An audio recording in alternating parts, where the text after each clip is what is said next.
আমি গোলাম তোমার হে পরওয়ার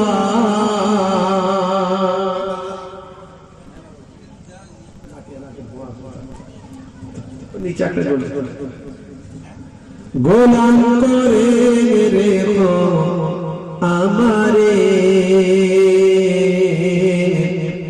করোনা কভু ভিখারি আমায় দুনিয়ার মানুষের দুয়ারে দুনিয়ার মানুষের দুয়ারে আল্লাহুম্মা সাল্লি আলা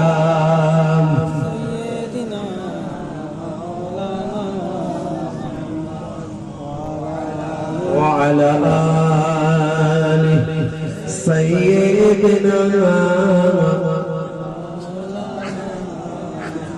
رسول তুমি দয়ার সাগর হাবিব আল আমিন তোমার দয়াই পূর্ণ হলো সারা পৃথিবী সুবহানাল্লাহ তোমার দয়াই পূর্ণ হলো সারা পৃথিবী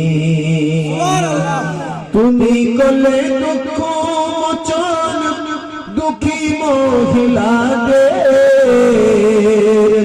তুমি দিলে অধিকার ফিরিয়ে তাদের তুমি করলে দুঃখ মোচন দুঃখী মহিলাদের তুমি দিলে অধিকার ফিরিয়ে তাদের তোমার কাছে সবাই তোমার কাছে সবাই আমরা প্রতিদিন তোমার দয়াই পূর্ণ হলো সারা পৃথিবী তোমার দয়াই পূর্ণ হলো সারা পৃথিবী আল্লাহুম্মা সাল্লি আলা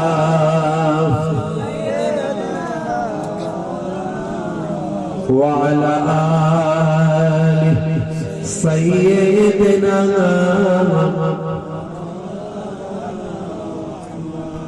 अकबर प्यारा नबी तुम सिर साबी तुम रसूल खुदा शाहिद जहान तुम रसूल खुदा शाहिद जहान अमर ईमान अमर दीन अमर जान अमर ईमान अमर दीन अमर जान अमर ईमान अमर दीन अमर जान अमर ईमान अमर दीन अमर जान अल्लाहुम्मा सल्ली अला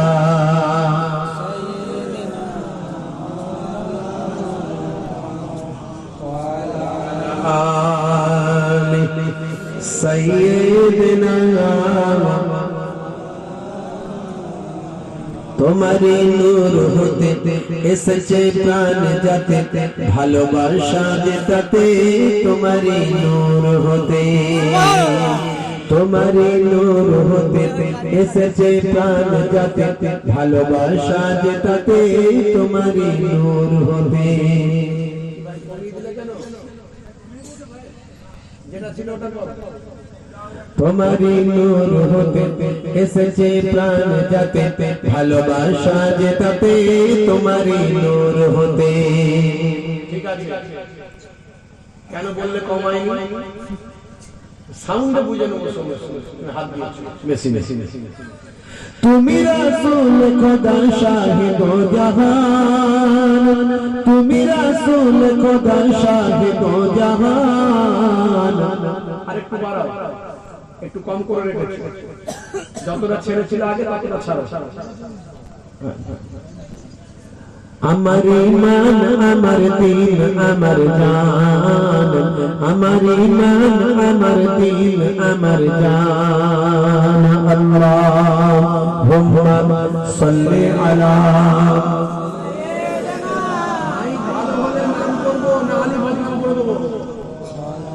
وعلى آل سيدنا مولانا محمد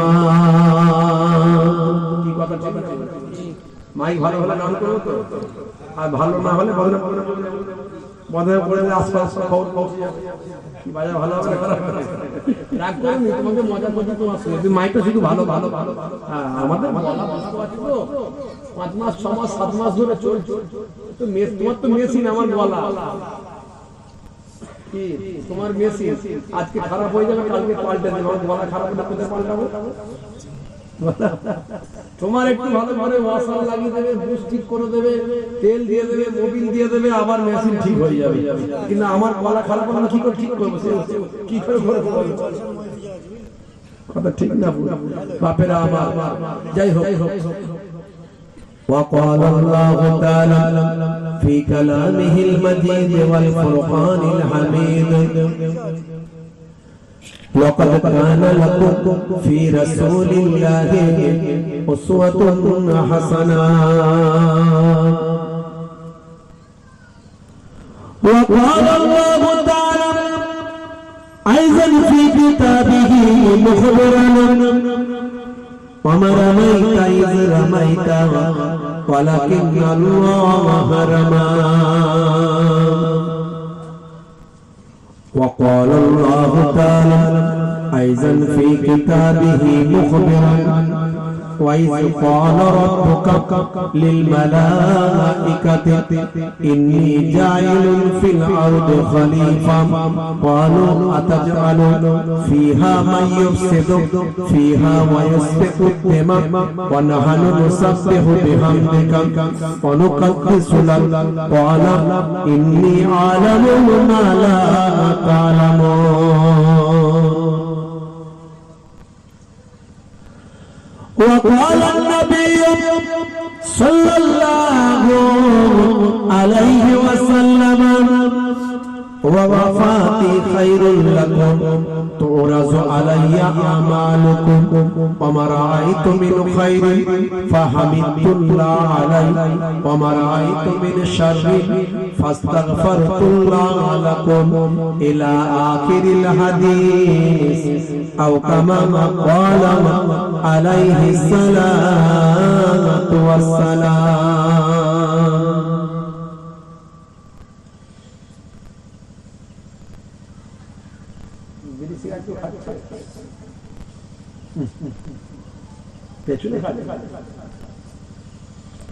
ভাই দূরে খাও বিড়ি সিগারেট যদি কেউ খেয়ে থাকে দূরে খাও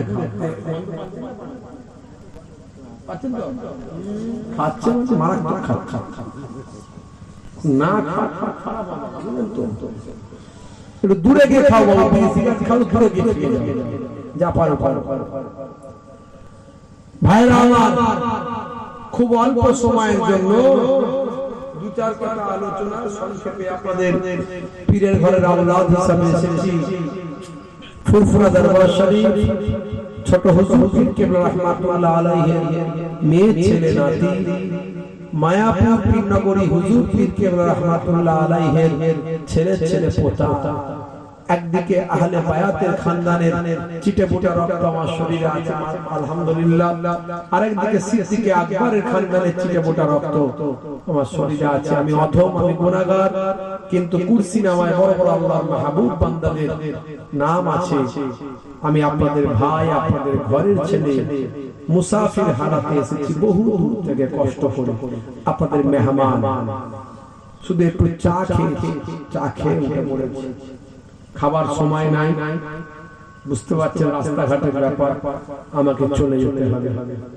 আর বেশিরভাগ রাতে আমি খাই না খেয়ে থাকি একটু মুড়ি খেলাম সন্ধ্যাবেলা আর না হলে খেলাম কি রুটি দুটো না খেলাম কোনো অসুবিধা নেই আলহামদুলিল্লাহ চলছে একের পর এক কোনো রেকর্ড নাই জলসা মিস হওয়ার কোনো রেকর্ড নাই আলহামদুলিল্লাহ চেষ্টা করি যে কোনো অবস্থায় মানুষের কথা রাখার কথা দিয়ে কথা না রাখলে তাকে কি বলে জানেন কি বলে তোমাদের ভাষায় চিঠি, ওটা আলাদা জিনিস। ইসলামের ভাষায় কি বলে জানো? মুনাফিক বলে। মুনাফিক কি বলে? কথা দিয়ে কথা না রাখলে মুনাফিক বলে। বুঝতে পারছো ভাইরা? আমার খুব ভয় লাগে। লাইফে কয়েকটা হয়তো প্রোগ্রাম ক্যান্সেল হয়েছে, সেগুলো শারীরিক বা গাড়ির সমস্যার কারণে মানুষ জানি চেষ্টা করি করতে না হয়। আল্লাহ রাব্বুল আলামিন আমাদেরকে উপস্থিত করেছেন, হাজির করেছেন বাৎসরিক ইসালে সওয়াবে। কিছু শুনবো, জানবো, বুঝবো, আমল করার চেষ্টা করব। আপনারা আমাকে ওস্তাদ করে এখানে বসিয়ে দিয়েছেন, টিচার করে বসিয়ে দিয়েছেন। আমি কিন্তু এখনো ছাত্র, এখনো ছাত্র। শিক্ষার শেষ নাই, শিক্ষার শেষ আছে। দয়ার নবী বলেছেন, উতলুবুল ইলমা মিনাল মাহদি ইলাল লাহদ। মায়ের কোল থেকে মৃত্যুর কোল পর্যন্ত শিখতেই থাকো, শিখতেই থাকো। জোরে বলেন সুবহানাল্লাহ।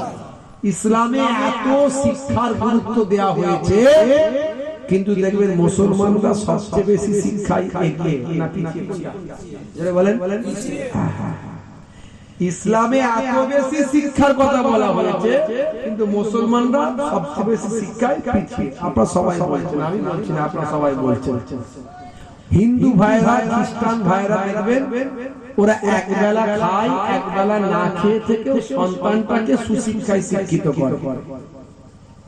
সেই সন্তান সুশিক্ষায় শিক্ষিত হয়ে ডাক্তার, ইঞ্জিনিয়ার, উকিল, barrister, is, IPS, WBCS officer হচ্ছে।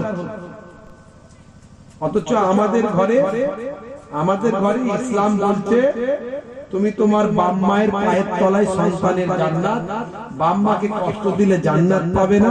তা আমাদের ঘরের ছেলেরা শিক্ষিত হলে কোনোদিন বাপ মাকে বৃদ্ধাশ্রমে দেয় না। তাই কি? আজও পশ্চিমবঙ্গের যত বৃদ্ধাশ্রম ঘুরে দেখুন, মুসলমান বুড়ো বুড়ি কটা আছে। হতভাগা একটা ছেলে হয়তো দিয়েছে, সেটা পার্সেন্টেজ কম, ওটা ধরার বাইরে, ওটা না ধরার মতো। কিন্তু ম্যাক্সিমাম কোন বৃদ্ধ বাপ মাকে মায়া মাস বৃদ্ধাশ্রমে দেয়নি। আমাদের ঘরের ছেলেরা শিক্ষিত হোক আর মূর্খ হোক, যাই হোক না কেন, দেয়নি। তার কারণ তাদের মধ্যে সেই ধর্মীয় চেতনা আছে। তারা ওয়াজ শুনছে, জলসা শুনছে দিনের পর দিন। তারা জানে হুজুররা বলে বাপ মায়ের পায়ের তলায় সন্তানের জান্নাত। যত কষ্টই হোক বাপ মাকে দুঃখ দিও না। সুবহানাল্লাহ। অথচ আমরা সেই বাপ মা সন্তানকে সুশিক্ষায় মানুষ করতে পারছি না। এক বেলা খেয়ে, এক বেলা না খেয়ে সন্তানকে অন্যান্য ধর্মের মানুষেরা উচ্চ শিক্ষায় শিক্ষিত করছে। আমার ঘরের ছেলেদের কি বুদ্ধি নাই, মেধা নাই, মেরিট নাই? আছে। কিন্তু যেই ক্লাস 4-5 পর্যন্ত পড়লো, ওকে হয় রুটির দোকানে, নাহলে বিস্কুটের দোকানে, নাহলে চুরির দোকানে, এমব্রয়ডারির দোকানে দিয়ে সব শেষ। বাপের বয়স 45 বছর, ছেলের বয়স 20 বছর। ছেলেটাকে 20 বছরের কাজে পাঠিয়ে দিল, বাপ 45 বছরে খাটাখাটি সব শেষ, রিটায়ার্ড হয়ে গেল। কি হলো? রিটায়ার্ড হয়ে গেল। এবার চায়ের দোকানে বসছে, চা খাচ্ছে, বড় বড় লেকচার দিচ্ছে। চায়ের দোকানের পাশে তিরপল ফেলে, তিরপল বিছিয়ে তাস খেলছে, জুয়া খেলছে, বড় বড় ডায়লগ দিচ্ছে। আমার ছেলে এত টাকা ইনকাম করে, আমার ছেলে আজকে টিভি কিনে এনেছে, আমার ছেলে পালসার মোটরসাইকেল কিনেছে। এই করতে করতে বাপের জীবন শেষ। নবী বলেছিল যা করছে উল্টো। নবী বলেছিল যতক্ষণ শরীরের ক্ষমতা আছে ততক্ষণ নিজে হাতে পরিশ্রম করো, হালাল ইনকাম করে খাও, হালাল রুজি তালাশ করো। আর আমরা কি করলাম? 40 বছর 45 বছর বয়স হলে ছেলেদের পয়সার ইনকাম খাচ্ছি। এর থেকে দুর্ভাগ্যের কিছু নাই। আপনাদের লোকেরা ভালো, অনেক জায়গাতেই খবর পায়, জানি তো, তাই দুঃখ নেবে। হে বন্ধু বাগেরা, হে আমার বন্ধুরা শুনে রেখে দিন বাবা, জেনে রেখে দেন হে মুসলমান, একটুখানি লক্ষ্য করুন বাবা, একটুখানি খেয়াল করুন, হারাবেন না ঈমান, হয়ে যাবেন না বাবা বেঈমান। হে মুসলমান, একটু শুনে রেখে দেন বাপেরা আমার, আমার আল্লাহ তাআলা আপনাকে আমাকে পৃথিবীতে বেকার সৃষ্টি করলেন না। আমার আল্লাহ তাআলা বললেন বান্দারে, মা খালাকতুল জিন্না ওয়াল ইনসা ইল্লা লিয়াবুদুন, আমি জিন জাতি এবং মনুষ্য জাতিকে কেবলমাত্র আমার ইবাদতের জন্য সৃষ্টি করেছি। হে তরুণ যুবকেরা, হে আমার বন্ধুরা, হে আমার মুরব্বিয়ানেরা, শুনে রেখে দিন বাবা, জেনে রেখে দেন আমার আল্লাহ আপনাকে আমাকে ইবাদতের জন্য সৃষ্টি করেছেন। মনে রাখবেন বাবা, ইবাদত মানে হলো নামাজ, ইবাদত মানে হলো রোজা, ইবাদত মানে হলো হজ, ইবাদত মানে হলো যাকাত। তাহলে আপনি ইবাদত শুধু সব সময় যদি করেন, কারবারটা কখন করবেন, সংসারটা কখন করবেন, স্ত্রীর সঙ্গে প্রেমালাপ কখন করবেন, সন্তানের শিক্ষা দীক্ষার কথা কখন ভাববেন, কারবারটা কখন করবেন, জমিটা চাষটা কখন করবেন, মনে রাখবেন না না না, আপনি ঘুম থেকে ওঠা থেকে ঘুমাতে যাওয়া পর্যন্ত যা কিছু আছে সারাদিন ধরে, সারাদিন রাতে যা কিছু আছে সবটা যদি নবীর দেখানো পথে করেন, নবীর সুন্নতের পথে করেন, নবী যেভাবে বলেছেন সেভাবে যদি করেন, সব কাজগুলো আপনার করা হবে, আর ইবাদতের সওয়াবটা আপনার নামাজ আমলে লেখা হবে।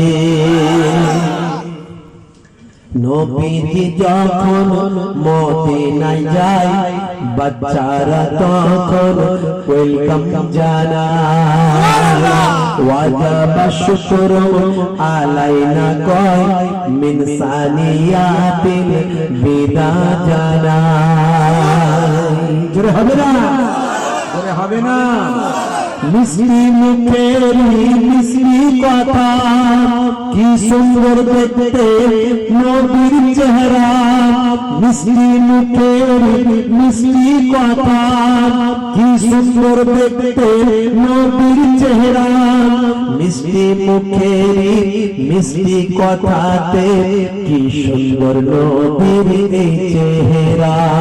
নবীজি যখন মদিনায় যায়, বাচ্চারা তখন ওয়েলকাম জানায়, ওয়াজাবা শুকরু আলাইনা কয় মিন সানিয়াতিল বিদা জানায়। জোরে হবে না সুবহানাল্লাহ। সেই নবী আপনাকে আমাকে শিখিয়ে দিয়েছে, যা করবে সবের মধ্যে ইবাদত। বন্ধুরা আমার, তরুণ যুবকেরা আমার, হে আমার মুরব্বিয়ানেরা, তবে আপনার রোল নাম্বারটাকে ঠিক করতে হবে। আমি সব জায়গায় বলি, রোল নাম্বার ফাঁকা, খাতা ভর্তি লেখা, মাস্টার খাতা দেখবে না, পরীক্ষায় পাস হবে না। উপরের লেভেলটা ভালো, ভিতরের ইঞ্জিনটা কালো, আমি বলি ওটা গোল্লাই চলে গেল।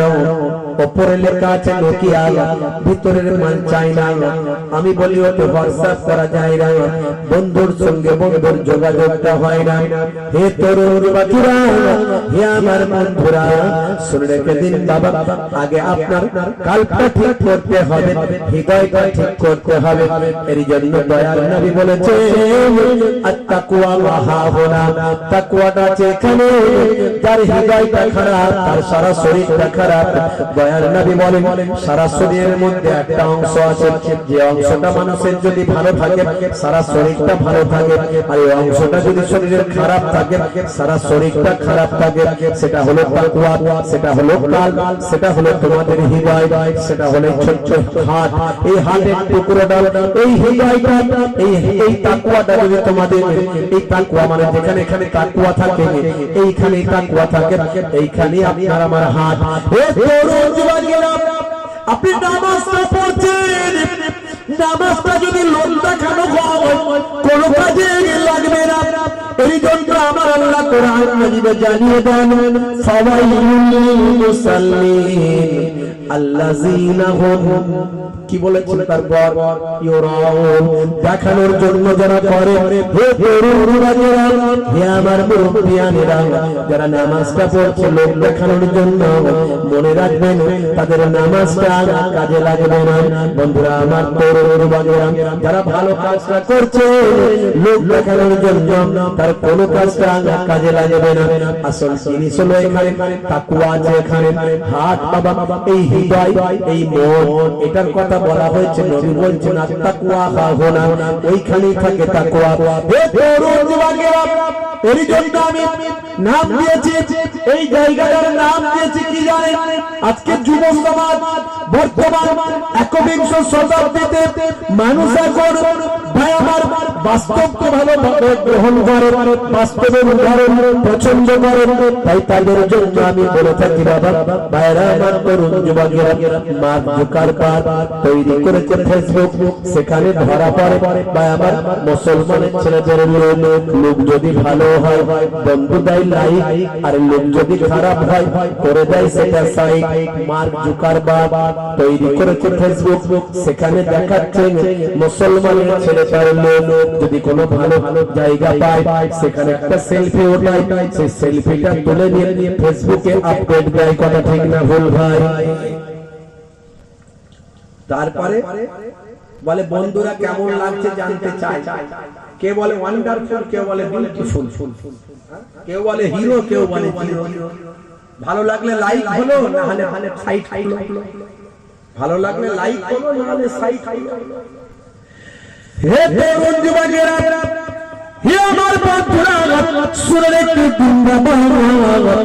আমার আপনার শরীরে এই জায়গাটার নাম দিয়েছি আমি ফেসবুক এই হাতের নাম দিয়েছি শরীরের অ্যান্ড্রয়েড শরীর মনে করুন অ্যান্ড্রয়েড মোবাইল কিন্তু আমার আপনার শরীরটা মনে করুন অ্যান্ড্রয়েড এই অ্যান্ড্রয়েড শরীরে আমার আপনার এই যে হাত আছে তাল বাঁচে এই জায়গাটার নাম দিয়েছি আমি ফেসবুক এখানে ধরা পড়ে আপনার সারাটা জীবনের লোক যদি ভালো হয় ফারিস্তা দেয় লাইক আর লোক যদি খারাপ হয় করে দেয় সেটা সাইট হে তরুণ যুবকেরা তাই আপনারা আমার তাকওয়া ঠিক করতে হবে আপনারা আমার কাল ঠিক করতে হবে হে তরুণ যুবকেরা তারপরে আপনাকে আমলটা করতে হবে মনে রাখবেন আপনার ঈমানটা প্রথম রোল নাম্বার ফাঁকা তাই বলি খাতা ভর্তি লেখা মাস্টার খাতা দেখবে না অর্থাৎ ঈমান ছাড়া আমলের কোনো মূল্য হবে না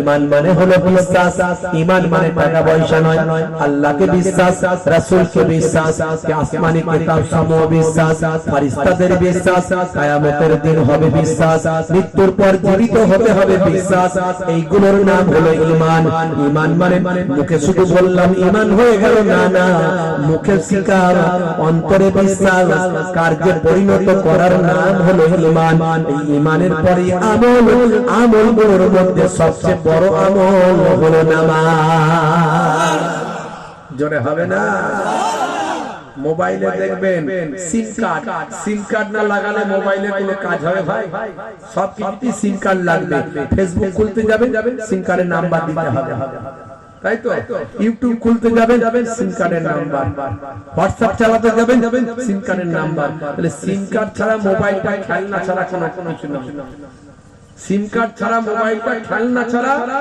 অন্য কিছু নয় সিম কার্ডটা খোলার পরে এখন সবচেয়ে বড় অ্যাপ কোনটা কেউ বলে ফেসবুক কেউ বলে ইউটিউব কেউ বলে হোয়াটসঅ্যাপ এই তিনটি তো মার্কেট ধরে রেখেছে এখন কথা ঠিক না এই তিনটি এখন মার্কেট ধরে রেখেছে তা আমার আপনার শরীরের প্রথম যেটা সিম কার্ড সেটা হলো ঈমান এই ঈমানের পরে যে অ্যাপগুলো আছে বড় বড় অ্যাপ তার মধ্যে কয়েকটা বড় অ্যাপ আছে নামাজ রোজা হজ যাকাত এগুলো সব বড় বড় অ্যাপ এর মধ্যে সবচেয়ে বড় অ্যাপ যেটা সেটা হলো নামাজ হে তরুণ যুবকেরা হে আমার বন্ধুরা শুনে রেখে দিন বাবা, জেনে রেখে দেন হে মুসলমান, আপনাকে আমাকে নামাজ ছেড়ে দিলে হবে না। সবচেয়ে বড় এক হলো নামাজ। যেমন ভাই আমার মোবাইলের হোয়াটসঅ্যাপের মধ্যে দিয়ে বন্ধুর সঙ্গে বন্ধুর ভিডিও কলে যোগাযোগ হয়, বন্ধুর সঙ্গে বন্ধুর ভিডিও কলে কথা হয়, দেখে দেখে বন্ধুর সঙ্গে বন্ধুর কথা হয়। আপনার আমার অ্যান্ড্রয়েড শরীরে একটা অ্যাপ আছে, যে অ্যাপের মধ্যে দিয়ে আল্লাহর সঙ্গে বান্দা দেখে দেখে কথা হয়। সেটা আর অন্য কোনো অ্যাপ নয়, সেটা হলো নামাজ। বান্দা যখন নামাজে গিয়ে সিজদায় পড়ে যায়, আল্লাহর সঙ্গে তার দেখে দেখে মিরাজ হয়ে যায়। হে তরুণীরা, হে আমার বন্ধুরা, তাহলে মুসলমানের জীবনে সবচেয়ে বড় আমল হলো নামাজ। এই জন্য দয়ার নবী আমার জানিয়ে দেন, হে দুনিয়ার মানুষ শুনে রেখে দাও, আফজালুল ইবাদাত ইবাদাতুস সালাত, সবচেয়ে বড় আফজাল ইবাদত হলো সালাত। সেই সালাতটা কায়েম করো। as-সালাতু ইমাদুদ্দিন, দ্বীনের খুঁটি হলো নামাজ। মান আকামাহা ফাকাদ আকামাদ্দিন ওয়া মান তারাকাহা ফাকাদ হাদামাদ্দিন। যে নামাজ পড়ল দ্বীনের খুঁটিকে মজবুত করল, যে নামাজ ছেড়ে দিল সে দ্বীনের খুঁটিকে ধ্বংস করে দিল। হে মুসলমান, আমরা দ্বীন ধ্বংসকারী যেন না হয়, আমরা যেন দ্বীনকে কায়েমকারী হয়, তবে আল্লাহর দরবারে নাজাতটা পেয়ে যাব ভাই। কথা ঠিক না ভুল? অথচ যখন আজান হয়, মুয়াজ্জিন আজান দিচ্ছে হাইয়া আলাস সালাহ, মুয়াজ্জিন আজান দেয় হাইয়া আলাস সালাহ, মুসলমানের ছেলে বলে তাড়াতাড়ি বাঁশবাগানে পালা। কেন রে ভাই? বলে ইমাম সাহেবের জ্বালায়। কেন?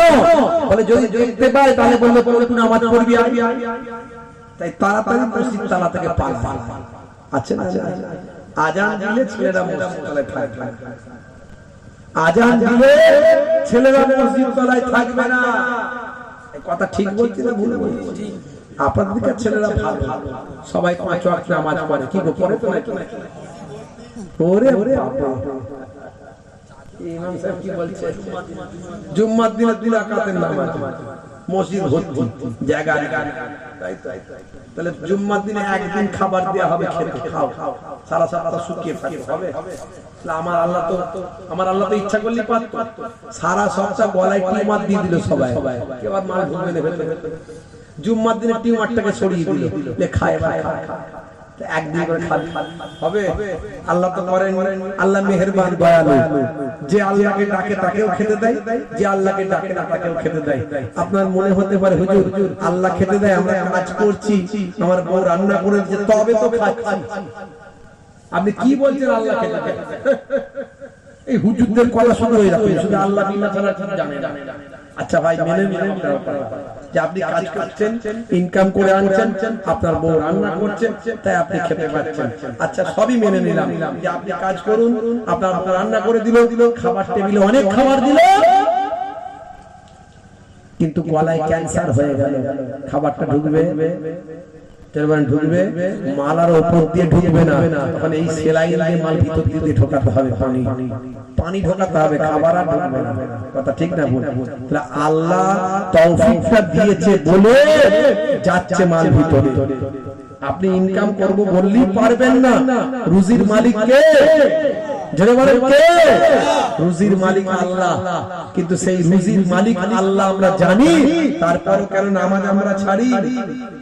কেন ছাড়ি? মুয়াজ্জিন যখন আযান দেয় হাইয়া আলাস সালাহ, মুসলমানের ছেলে বলে তাড়াতাড়ি বাঁশবাগানে পালা, ক্যারাম খেলতে পালা, তাস খেলতে পালা, কিন্তু আমরা নামাজটা ঠিকমতো পড়ি না। কেন? বন্ধুরা আমার, তরুণ যুবকেরা আমার, নামাজের ওয়াক্ত হবে যখনই মসজিদে চলে যাও তুমি তখনই। নামাজের ওয়াক্ত হবে যখনই মসজিদে চলে যাও তুমি তখনই।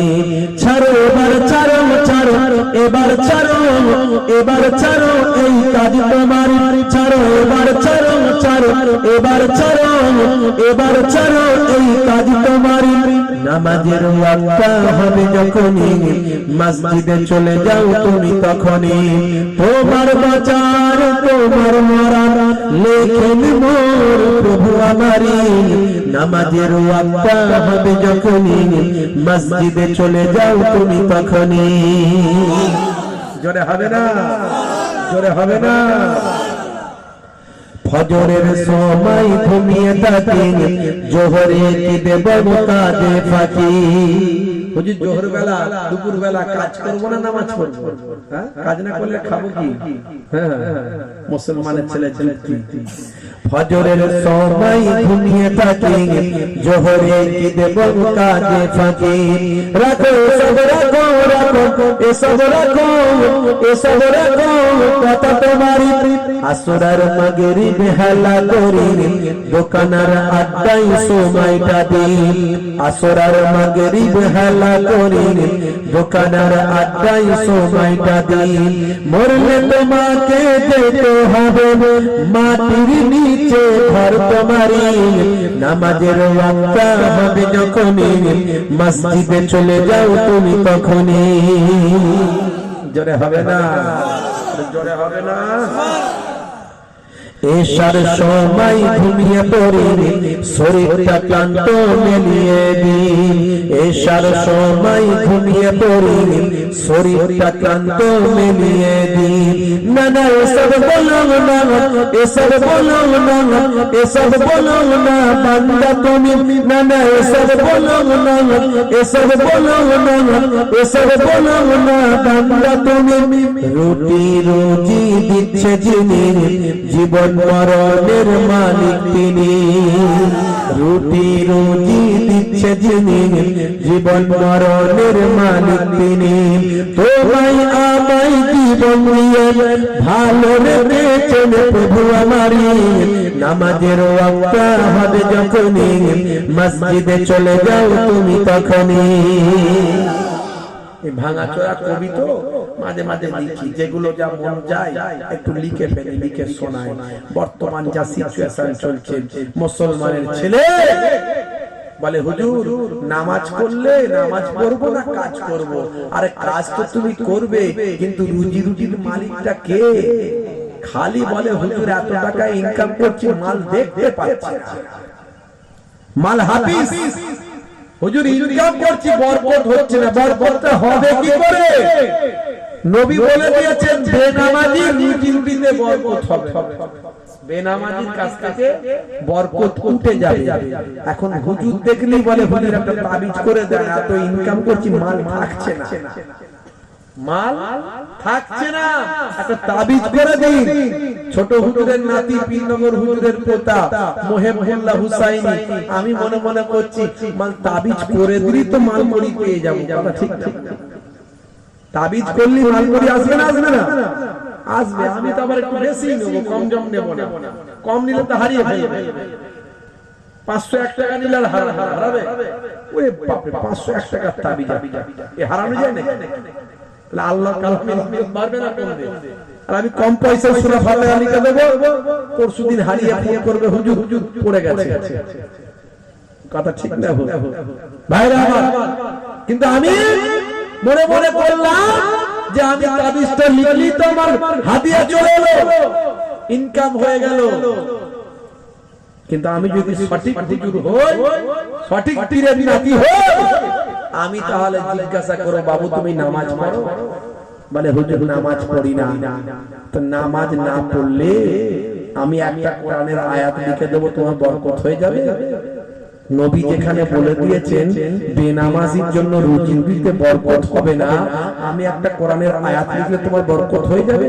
নবীর কথার উপরে আমার কথা চলবে? অত সহজ? শুনে রাখো, গড়াই কোরআন মাজিদ ঝুলিয়ে দিলেও বরকত হবে না যদি তুমি বেনামাজি হও, কারণ কোরআনের কথা তুমি শোনো না। কোরআনে ৮২ বার আল্লাহ নামাজের কথা বলেছে, আর তুমি সেই নামাজ পড়ো না, তোমার রুজি রুজিতে বরকত হবে কি করে? রাগ করবে? আজকে মুসলমান আমরা নামাজ ছেড়ে দিয়েছি, রাসূলের সুন্নাত ছেড়ে দিয়েছি, তাই আজকে আমরা অপমানিত। আজকে লজ্জিত হচ্ছি। আপনারা দেখেছেন এই দুই একদিন আগে দিল্লিতে কি হয়েছে দেখেছেন? একটার পর একটা কত ঘটনা ঘটছে, কটা মনে রাখবেন আর কটা দেখবেন। মুসলমান শহর এলাকায় মসজিদে নামাজ পড়ার পরে ভর্তি হয়ে গেলে জায়গা না থাকলে একটু রাস্তায় পিচ রাস্তায় লোকে বিছিয়ে নামাজটা পড়ে নেয়। 2 রাকাত নামাজ তো পড়ে, বেশিক্ষণ তো থাকে না, বাকি সুন্নত নফল বাড়িতে গিয়ে পড়ে। দিল্লিতে আপনারা দেখেছেন মসজিদে নামাজ পড়ার পরে ভর্তি হয়ে গেছে, রাস্তায় মুসাল্লা বিছিয়ে নামাজ পড়ছে, দিল্লি পুলিশ বুটের লাথি মেরে মেরে তুলছে। ভাইরাল হয়েছে না? হয় না? এই দেখেছেন না? কি অবস্থা আজকে মুসলমান, আমাদের ইজ্জতটা কোথায় গেছে? অথচ এই মুসলমান ছাড়া দেশ কখনো স্বাধীন হতো না। এই দেশ স্বাধীনতায় মুসলমানদের অবদান অস্বীকার করার ক্ষমতা পৃথিবীর কোন ঐতিহাসিকের নাই। শুধু মহাবিদ্রোহের সময় জীবন দাস মুখোপাধ্যায়ের লেখা উচ্চ মাধ্যমিকের ইতিহাস, তার ভাই আমার পেজটা আমার কাছে ক্যামেরা বন্দী আছে। জীবন দাস মুখোপাধ্যায়ের লেখা উচ্চ মাধ্যমিক ইতিহাস ভাই আমার, তিনি সেখানে লিখেছেন শুধু মহাবিদ্রোহের সময় প্রায় ২৭,০০০ মুসলমানকে ইংরেজরা শহীদ করে দিয়েছিল, ফাঁসি কাস্টে ঝুলিয়েছিল। একসঙ্গে ২৭,০০০ মুসলমান এই দেশের জন্য জীবন দিয়েছে। কত লক্ষ লক্ষ মুসলমান এই দেশের জন্য জীবন দিয়েছে, ইতিহাস অস্বীকার করতে পারে। হিন্দু আর মুসলিম, খ্রিস্টান, জৈন একসঙ্গে এই দেশের জন্য প্রাণ দিয়েছে, তো মুসলমানদের অবদানকে ইতিহাস অস্বীকার করতে পারে না। যেখানে যেখানে প্রফুল্ল চাকির কথা আছে, যেখানে ক্ষুদিরাম বসুর কথা আছে, যেখানে নেতাজি সুভাষ চন্দ্রের কথা আছে, যেখানে ভাই আমার বিনয় বাদল দীনেশের কথা আছে, সেই পাশাপাশি আপনি পাবেন তিতু মীরের কথা, মীর নিসার আলীর কথা, আপনি পাবেন ভাই আমার আশফাকুল্লাহর কথা, শের আলীর কথা, মাওলানা আবুল কালাম আজাদের কথা, ভাই আমার খান আব্দুল গফফার খানের কথা। এই রকম ইতিহাস অস্বীকার করতে পারা যায় না। অথচ সেই মুসলমানদের ইজ্জত আজকে কোন জায়গায় পৌঁছেছে? শুনলাম যে ওই পুলিশ অফিসারকে নাকি সাসপেন্ড করা হয়েছে। এইরকম তো অনেক ঘটনা আমরা দেখেছি। সাসপেন্ড করা হয়, জেলে দেওয়া হয়, আবার তাকে ফুলের মালা দিয়ে বের করা হয়। অত্যন্ত দুর্ভাগ্যজনক ব্যাপার। তুলনামূলক আমরা বাংলার মানুষ এখনো অনেক ভালো আছে, এখনো বাংলার মানুষ অনেক ভালো আছে। আজকে কোন জায়গায় পৌঁছে গেছে? মানুষের সাম্প্রদায়িকতা, মানুষের হিংসা, বিদ্বেষ, এটা কোন জায়গায় পৌঁছে গেছে? আজকে আমরা এই এত ঘটনার কারণ কি? তার কারণ হলো আল্লাহর রহমত থেকে আমরা বঞ্চিত হয়ে যাচ্ছি। আল্লাহর নির্দেশ আমরা ভুলে গেছি, রাসূলের সুন্নাত আমরা ছেড়ে দিয়েছি, আমরা নামাজ ছেড়ে দিয়েছি। এর জন্য আজকে আল্লাহর গজব এগুলো। 1450 বছর আগে বিশ্ব নবী বলে দিয়েছিলেন, মানুষ যখন দ্বীন ভুলে যাবে, ইসলাম ভুলে যাবে, শরিয়ত ভুলে যাবে, তখন তাদের উপর জালেম বাদশা নিয়োগ হবে। কথা ঠিক না ভুল বলে? বন্ধুরা আমার, তরুণ যুবকেরা আমার, মুরব্বিয়ানেরা আমার, 5 ওয়াক্ত নামাজ হয়ে যায়, রাসূলের সুন্নাতটা মেনে নেন। হে তরুণ যুবকেরা, হে আমার বন্ধুরা, শুনে রেখে দিন বাবা, জেনে রেখে দেন, আমি আপনি কত সহজে পেয়েছি, আমি আপনি কত সহজে ইসলাম পেয়েছি।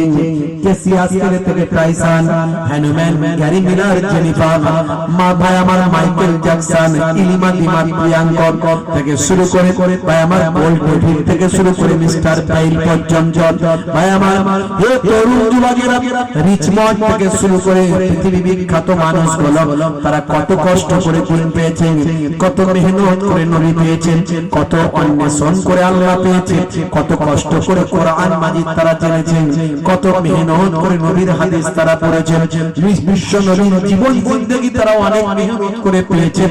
আমি আপনি কত সহজে পেয়েছি। আমার বাপ মুসলমান, দাদু মুসলমান, নানা মুসলমান। হে তরুণ যুবকেরা, হে আমার বন্ধুরা, শুনে রেখে দিন বাবা, জেনে রেখে দিন বাবা। আমি একজন সাহাবীর কথা বলি বাবা, যে সাহাবী কত কষ্ট করে দিন পেয়েছিলেন, কত কষ্ট করে নবী পেয়েছিলেন। ভাই আমার, দোস্ত আমার, প্রথম জীবনে উনি ছিলেন বিখ্যাত একজন ডাকাত। প্রথম জীবনে তিনি ছিলেন একজন বিখ্যাত ডাকাত। বন্ধুরা আমার, তরুণ যুবকেরা আমার, মুরব্বিয়ানেরা আমার, সেই সাহাবী যার আসল নাম হলো জুনদুব ইবনে জুনাদা। জুনদুব ইবনে জুনাদা তিনি একজন বিখ্যাত ডাকাত ছিলেন। ভাই আমার, গিফার গোত্রের ডাকাত। গিফার, এই গিফার গোত্রটা কোথায় ছিল জানেন? এটা হলো মদিনা শরীফ থেকে, মক্কা শরীফ থেকে সিরিয়া যাওয়ার পথে সংযোগ স্থল, একটা সংযোগ স্থল যেখানে গিফার গোত্রের মানুষেরা বাস করত। সেই জায়গার ইনি ছিলেন লিডার, নেতা এবং একজন প্রখ্যাত ভাই আমার, যাকে তোলাবাজ বলা হয়, মানে তোলা তুলতে। ওই রাস্তা দিয়ে যারা যাবে ট্যাক্স দিয়ে যেতে হবে। ট্যাক্স আমার এলাকার উপর দিয়ে যাবে আর এমনি চলে যাবে ব্যবসা করতে, মাল ছেড়ে যাবে, মাল দিয়ে যাবে। আর যদি বলো পয়তারা করব, মেরে সব কেড়ে নেবে, মেরে সব কেড়ে নেবে। হে তরুণ যুবকেরা, হে আমার বন্ধুরা, শুনে রেখে দিন বাবা, জেনে রেখে দেন। হে মুসলমান, একটুখানি লক্ষ্য করুন বাবা, এত বিশাল বড় মাপের একজন মস্তান ছিলেন তিনি বাবা, নাম হলো জুনাদা। ভাই আমার দোস্ত আমার, জুনাদা বিন ভাই আমার দোস্ত আমার, তরুণ যুবকেরা, জুনদুব ইবনে জুনাদা তার নাম বাবা। এত বিশাল মাপের একজন, বড় মাপের একজন মস্তান ছিলেন। হে তরুণ যুবকেরা, হে আমার বন্ধুরা, যত মানুষ ব্যবসা করতে যায় তাদের প্রত্যেকের কাছ থেকে তিনি তোলা তোলেন। এই তোলাবাজি করেন, তোলা তোলেন, ট্যাক্স আদায় করেন। তার অনেক সাংগঠন আছে, অনেক দলের লোকজন আছে বাবা। হে তরুণ যুবকেরা, হে আমার বন্ধুরা, মুরব্বিয়ানেরা, একদিন তিনি খবর পেলেন আরবের মাঝখানে মক্কা নগরীতে একজন মহামানবের আবির্ভাব হয়েছে, একজন মনীষীর আবির্ভাব হয়েছে। তিনি এমন এমন কথা বলছেন যা জীবনে কখনো মানুষ শোনেনি। তার কাছে ঐশ্বরিক বাণী আসছে, তিনি নাকি আল্লাহর পক্ষ থেকে বাণী পাচ্ছেন। তিনি যেটা বলছেন মানুষ সেটা বিশ্বাস করছেন। যারা তার ভক্ত হচ্ছে তার জন্য জীবন পর্যন্ত দিয়ে দিচ্ছেন। আর আরবের নেতৃস্থানীয় ব্যক্তিরা তার শত্রু হয়ে গেছে।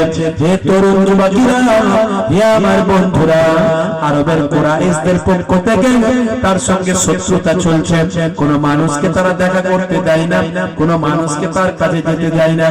তাকে আরবের মানুষেরা, এই নেতৃস্থানীয় ব্যক্তিরা, আবু জাহিল, আবু লাহাবের লোকেরা, তারা তাকে নাকি ভাই আমার বড় জাদুকর বলছে, পাগল বলছেন। অথচ সেই মানুষটা যা বলে সেটা অক্ষরে অক্ষরে মিলে যায়। সেই মানুষটার মতো মানুষ হয় না, তার ব্যবহার, তার চরিত্র সবাই একদম। তার যারা ভক্ত হয়ে যায় তারা নিজের জীবন পর্যন্ত তার জন্য উৎসর্গ করে দেয়। হে তরুণ যুবকেরা, হে আমার বন্ধুরা, শুনে রেখে দিন বাবা, জেনে রেখে দেন। হে মুসলমান, আপনাদের জানা আছে হযরত বিলালের কথা। সেই বিলাল কত কষ্ট করেছিলেন, কত অত্যাচার সহ্য করেছিলেন, অথচ নবীর মহাব্বত একটু কমেনি। হযরত বিলালকে জীবেতে 6টা পেরেক মারা হয়েছিল উত্তপ্ত বালুকাময় জায়গায়। ভাই আমার, উত্তপ্ত মরুভূমির উপরে বিশাল বড় পাথর তার বুকে চাপিয়ে দেওয়া হয়েছিল। হযরত বিলালের যত কষ্ট হয়েছিল তত তিনি আহাদ আহাদ ইয়া মুহাম্মদ বলে আওয়াজ দিয়েছিল।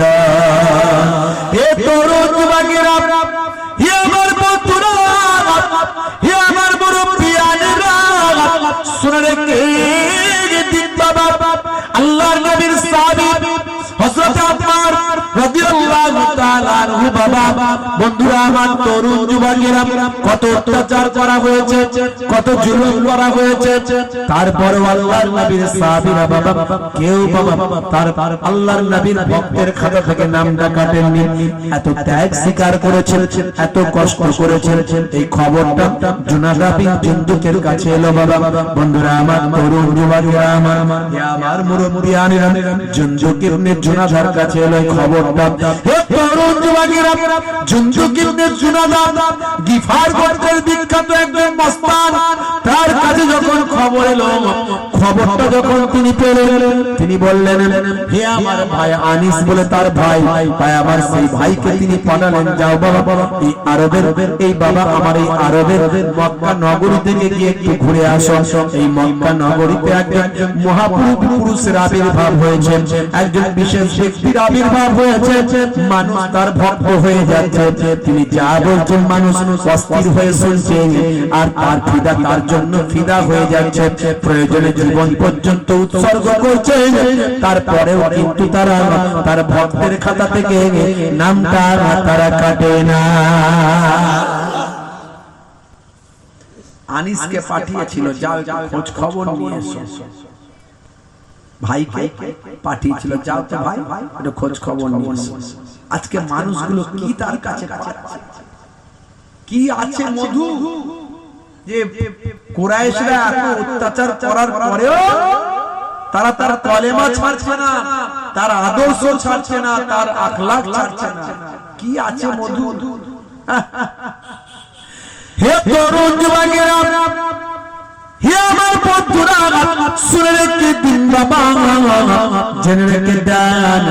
আমি এর আগেও বলেছি বাবা, কেসিয়াস কেলে পরবর্তীকালে মাইকেল জ্যাকসন ভাই আমার মোহাম্মদ আলী কেলে হয়েছিলেন। ভাইরা আমার, তরুণ যুবকেরা আমার, মুরব্বিয়ানেরা আমার, গোল্ড ডেভিড তিনি নাম নিয়েছিলেন আব্দুর রহমান।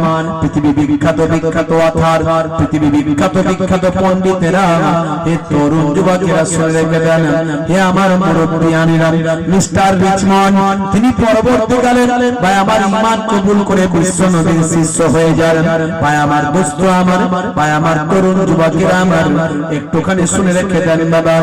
হে তরুণ যুবকেরা, ম্যাডাম সানা আলী খান তিনি নবীর ভক্ত হয়ে সারাটা জীবন ধরে সিনেমা জগৎ ত্যাগ করে এখন তিনি বোরকা পরে আল্লাহওয়ালা হয়ে যান।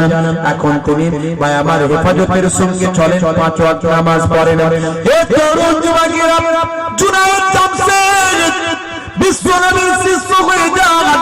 সারা জীবন ধরে পৃথিবী বিখ্যাত একজন পাকিস্তানের সিঙ্গার, এখন তিনি বড় দাঁড়িয়ে আর গান গান না, আর পপ তারকার মতো নাচ গান করেন না। তিনি এখন গজল গান, নাতে রাসূল গান, তিনি এখন আল্লাহওয়ালা ভাই আমার রাসূলের সুন্নতের তাবেদারি করে যান। এই তরুণ যুবকেরা, মিস্টার মঈন আলী খান পৃথিবী বিখ্যাত একজন ভাই আমার ক্রিকেটার, ইংল্যান্ডের বিখ্যাত একজন ক্রিকেটার, পৃথিবী বিখ্যাত ক্রিকেটার মিস্টার মঈন আলী খান 5 ওয়াক্ত নামাজি, মুখে এত বড় গাল ভর্তি দাড়ি।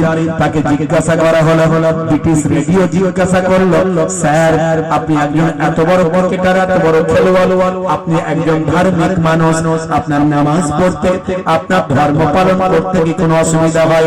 সেই সময় হে তরুণ যুবকেরা, হে আমার বন্ধুরা, মিস্টার মঈন আলী খান বলেছিলেন, আমি একজন সাচ্চা মুসলমান, আমি মিথ্যা বলি না, চিটিংবাজি করি না, আমি নবীর রাসূলের সুন্নতের বাইরে চলি না, আমি অন্যায় কথা বলি না, অন্যায় কাজ করি না, অন্যায় ভাবে জীবন যাপন করি না। তাই আমাকে সবাই শ্রদ্ধা করে, সবাই আমাকে সম্মান করে। শুধু তাই নয়, আমার ধর্ম পালন করতে কোনো অসুবিধা হয় না, কারণ আমার যখন নামাজের সময় হয়, আমার সঙ্গী সাথীরা, এমনকি আমার ক্যাপ্টেন আমাকে বলে দেয়, হে মঈন তোমার নামাজের সময় হয়েছে। বন্ধুরা আমার, তরুণ যুবকেরা আমার গ্রামে একজন বিএলআরও ছিল, বিএলআরও অফিসার, বুঝতে পারছেন, ল্যান্ডের বড় অফিসার, ব্লকের যারা দায়িত্বে থাকেন বিএলআরও ছিলেন। তিনি ছিলেন আমার দাদা জানের মুরিদ, বুঝতে পারছেন আমার দাদা জানের মুরিদ ছিলেন তিনি ভাইরা আমার তরুণ যুবকেরা আমার দাদা জান পিন্নগরী হুজুর পীর কেবলা রাহমাতুল্লাহ আলাইহি মস্ত বড় আল্লাহর ওলি লোকে লোকে জিন্দা পীর বলতো জিন্দা পীর মুসলমানরা বলতো জিন্দা পীর হিন্দু ভাইয়েরা বলতো দেবতা বুঝতে পারছেন আজও যাবেন খোঁজ নেবেন মিলে যাবে কথা ইন্তেকালের আগে তিনি বলে দিয়েছিলেন 3 দিন রাখার কথা তিনি ওসিয়ত করেছিলেন কারণ লক্ষ লক্ষ মানুষ তাকে ভাই আমার আব্বা বলে ডাকতো আব্বা হুজুর বলে ডাকতো লক্ষ লক্ষ মানুষ বুঝতে পারছেন পিতা বলে সম্বোধন করত হুজুর কেবলার অনেক বয়স হয়েছিল 117 বছর হায়াত পেয়েছিলেন 117 বছর দাদা হুজুর পীর কেবলা আপনাদের দাদা হুজুর আমার বর্ণনা জান আমার নানা জান ছোট হুজুর কেবলা ওনার আব্বা জান আমার বর্ণনা জান আপনাদের দাদা হুজুর সে দাদা হুজুর কেবলার দাস্তে বায়াত ছিলেন ভাই আমার আদেশ প্রাপ্ত ছিলেন বাবা হে তরুণ যুবকেরা হে আমার বন্ধুরা হে আমার মুরব্বিয়ানেরা শুনে দিন বাবা হুজুর কেবলা ইন্তেকালের আগে তার বড় সাহেব দাদা আমার আব্বা জান ওয়ালিদ সাহেব হুজুরকে আমার আব্বা জান তার বড় সাহেব জাদা যিনি আবার ছোট হুজুর কেবলার জামাতা বাবা মস্ত বড় আলেম শাইখুল হাদিস যাকে হরিণ খোলা হুজুর পীর কেবলা বলা হয় সে আব্বা জান ওয়ালিদ সাহেব হুজুরকে আমার দাদা জান বললেন বাবা আমার ইন্তেকালের আগে তোমাকে কয়েকটা নসিহত করি 1 নাম্বার নসিহত তুমি আমার জানাজার নামাজ পড়াবে 2 নাম্বার নসিহত জানাজার পরে তুমি আমার জন্য দোয়া করবে আর 3 নাম্বার নসিহত হলো আমি ইন্তেকালের পরে আমাকে 3 দিন তোমরা রেখে দেবে হে তরুণ যুবকেরা মেডিকেল সায়েন্স বলে ডাক্তারেরা বলে 6 ঘন্টা পর থেকে ডেড বডির পচন শুরু হয় মানুষ মারা গেলে 6 ঘন্টা পর থেকে ডেড বডির পচন শুরু হয় বন্ধুরা আমার তরুণ যুবকেরা আমার ভাই আমার কবরে দেওয়ার 24 ঘন্টা পর তার সবচেয়ে আগে নাকটা পচে যায় ভাই আমার 3 দিন পরে নখগুলো ঝরে ঝরে পড়ে যায় 6 দিন পরে তার চুলগুলো ভাই আমার শরীরের লোমগুলো খুলে খুলে চলে যায় 9 দিন পরে হে তরুণ যুবকেরা পেটটা ফুলতে শুরু করে দেয় এত ফুলতে থাকে মাত্র 17 দিনের মধ্যে দুম করে বাস্ট হয়ে যায় এইভাবে মাত্র 1 বছরের মধ্যে শরীরের গোস্ত বস্ত হাড় হাড্ডিগুলো সব মাটি আর পোকা খেয়ে নেয় হে তরুণ যুবকেরা হে আমার বন্ধুরা শুনে রেখে দিন বাবা কিন্তু যারা আল্লাহ ওয়ালা হয়ে যাবে আল্লাহর নেক বান্দা হয়ে যাবে নামাজি হয়ে যাবে পরেজগার খোদাবীর হয়ে যাবে যাদের এই কালটা মজবুত থাকবে হৃদয়টা যাদের পবিত্র থাকবে অন্তরে যাদের কোনো নোংরা থাকবে না ময়লা থাকবে না আল্লাহর নেক বান্দা আল্লাহর মাহবুব বান্দা যারা হবে তাদের সারা শরীরটা কিয়ামত পর্যন্ত জিন্দা জীবিত থাকবে কেমন ভাবে জিন্দা থাকবে কেমন ভাবে জীবিত থাকবে এটা আমরা জানি না কিন্তু মনে রাখবেন মাটি তাদের জিসমকে খেতে পারবে না হে তরুণ যুবকেরা হে আমার বন্ধুরা শুনে দিন বাবা কয়েক বছর আগে ধুপড়ি আসামের ধুপড়ি জেলায় হে তরুণ যুবকেরা নদীতে ভেঙে গিয়েছিল গোরস্থান ডেড বডি ভাসছিল স্বপ্নে দেখলো সন্তান এসে তুলল ভাই আমার 34 বছর হয়ে গেছে একজন ইমাম সাহেবের শরীর 34 বছর হয়ে গেছে ভাই আমার 34 বছর আগে ভাঙা ডিসেম্বর বের করা হলো ভাই আমার ভাঙা কবর থেকে বের করা হলো 34 বছর কেটে গিয়েছে বাবা ভাই আমার শরীর তো দূরের কথা